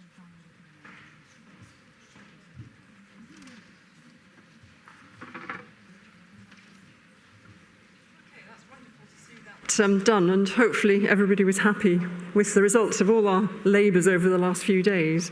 It's been a very difficult job to try to pull together what has been a very strong discussion about some very big subjects, and hopefully we did some justice to that in the short time available. So it's my job now just to say a few words about where we go from here. Marion's already talked about the manifesto, which we will be working on in the very near future. Beyond that, we will be producing an action programme, which we have done in the past, and hopefully we will try to make it as reflective as possible of what has been said in the last couple of days, and also the good ideas that are coming out. And in relation to the who does what, whether it is things that we're aiming at the European Commission or governments, or things that we feel that we ourselves should be doing on the ground, or that ERCA itself may want to be doing. So that work will start probably next week, when we've got some of the reporting available to us from the event, which will be a great thing to get out. And we will consult our partners on that as well, possibly even run a Zoom meeting or something at some point to make sure that we're getting into it what you feel is really important. So the other thing, which is about the future, which we started coordinating a few months ago actually now, we've just completed the 5th European Rural Parliament, 1 year late, but nonetheless, well completed with wonderful hosts from Poland. And we're now already looking forward to the 6th European Rural Parliament. It's a little bit like the Olympics or something that, we finish one and we're immediately looking at the next one. So we did a little while ago send all our partners emails to say, please will you express your interest in hosting the 6th European Rural Parliament, which will be in 2024, hopefully, if we don't have any more pandemics. And we have so far received 4 expressions of interest, so I thought I would just let you know quickly who those are from. There may be a couple of others, I don't know yet, but at least there are 4 countries that are very interested in hosting this next time. And these are Armenia, and the organisation who put in the expression of interest is the Youth Cooperation Centre of Dilian, is that right? Dilian? France, and this is LEADER France, you've been hearing from them just recently. Scotland, my own country and my own organisation, Scottish Rural Action. And Wales, which is, Tom will have to help me with the pronunciation, Asifi, anyway, in partnership with the University of Wales, Trinity St David, University of Wales University. So 4 applications so far. So hopefully people will feel able to progress to the next stage, which begins in the spring of next year. And we will go to a much more detailed submission from all interested parties, as we've always done in the past, which will go into depth about just how they would propose to organise it and fund it, etc. So we'll look forward to that process starting after Christmas. But many thanks to the 4 countries that have already expressed an interest in doing it. And I think it's just very encouraging that this carries on, from 1-2 year to the next, and people are still seeing it as being a very worthwhile event. So that was my bit to say to you. The action programme will be about what we do between now and 2024. So I think that's me finished. And thank you, everybody. Vanessa, thank you very, very much. I think we're grinding to a halt. We're grinding to a halt. We are grinding to a halt. Are you going to talk now? I thought I was going to talk now. You talk away. Before you can say the last things, Pavel, of course, we hear from the 3 presidents, actually, want to thank especially you, Pavel.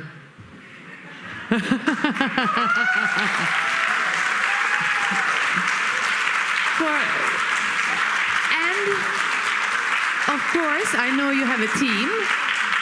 I know you have a team. Where is the team? Are they still here? The team, yes, the team are by the door, and I would very much like to thank them for the sleepless nights and overtime they have had to put in. You know that an event like this is really nothing if you don't have the organizer at the space, and I don't even know what you have been up to all the time. I just know you have been working a lot. And we have chocolate for all of you, and we will bring it to you later. And then I have more people to thank. We have, who's also been involved in the organization, Piotr. Where are you? Piotr.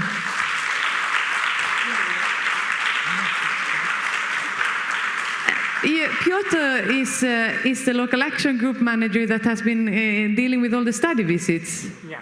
Yes, and without the study, I know from dealing with conferences that is the hardest and most complicated part to make work. So I'm happy, almost all of the buses worked at least. Yeah, thank you so much, Piotr.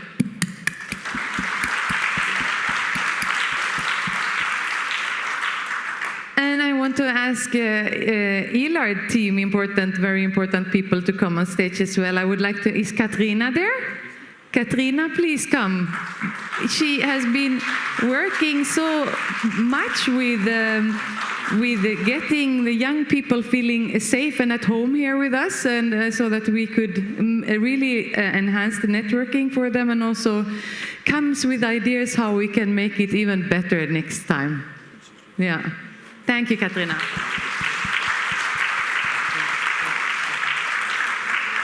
And Beata, are you here or are you working again?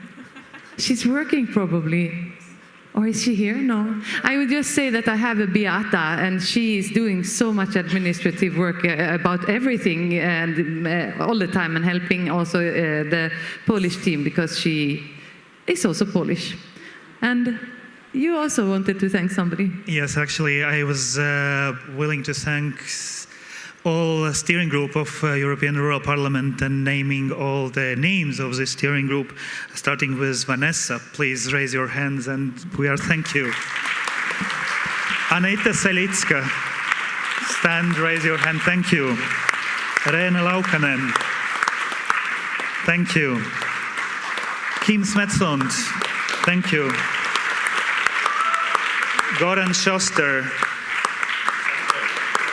Yes, we see you. Thank you very much. Tom Jones and Marian Eckhart. Thank you.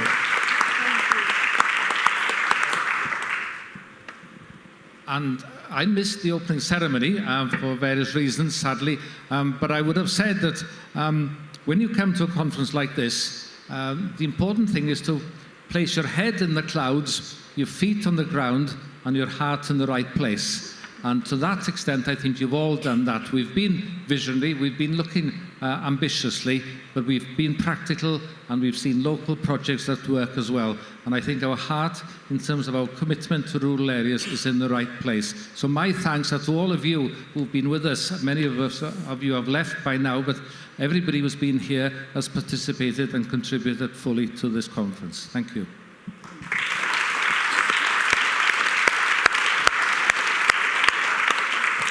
And I would just like to address the things that Marion and the rest don't know about, and that's the people who have been behind the scenes. In particular, of course, the team of 14 simultaneous translators we managed to bring together. Thank you for allowing us to communicate.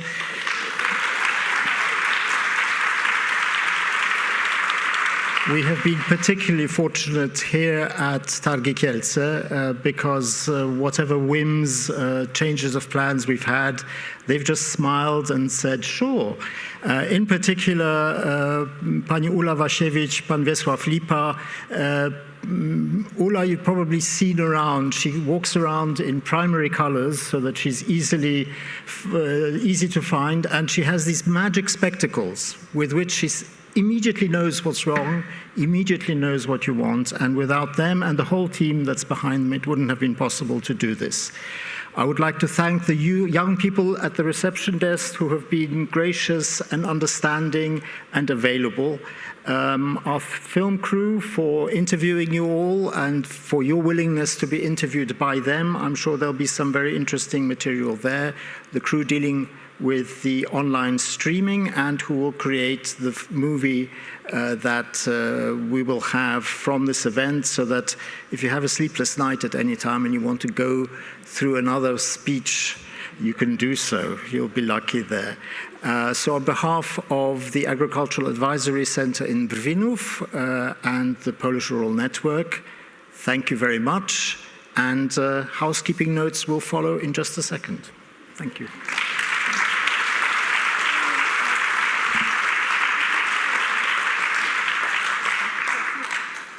Okay, housekeeping. Just a reminder, there are coaches leaving for the bus station and the train station here in Kielce at 2:20, 3:50. Please write your names down at the registration desk to see what level of interest there is. If you want to sign up for the bus that is being organized directly to Warsaw Airport, that will leave here at 2:30, please do so, again, at the reception desk. And please, please, please return your headsets and translation equipment. And if you arrive at home and find one, Just write to the info@erp2022.eu email address and we'll tell you where to mail it to. Thank you all very much.